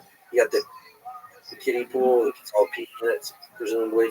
You got the diving thing, you got the high dive and all that. If you believe that the experience of belly flopping off the high dive is going to make you a better diver, in some sense, at least in this analogy, it will. Whereas if you feel that but it's just the most embarrassing thing ever, and it's going to cripple your ability to get out and dive in front of anybody ever again. Well, you're right about that too. Yeah, we talk with Carl about depression, all those kinds of things. That there could be these what are commonly seen as negative journeys. They could be, when reframed, can be used. You know, one of the reasons I enjoy our friendship so much is that you bring this Russian thing, you know, which I don't really understand it at a deep level. How could I? I'm not Russian, but this mindset, like that, there's pain in life. When I watched that Hedgehog in the Fog cartoon, I thought, no wonder Russians treat the way they do. This is the most depressed. It's so sad. He's beautiful and sad, but so sad. Whereas out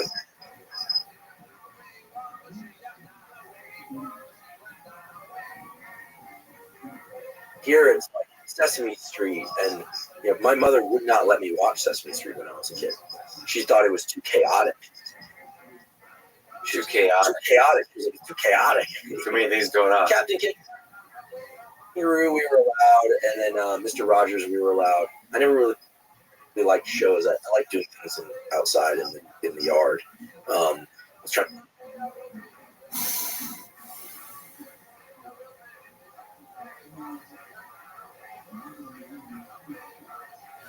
I'm gonna trap all the animals.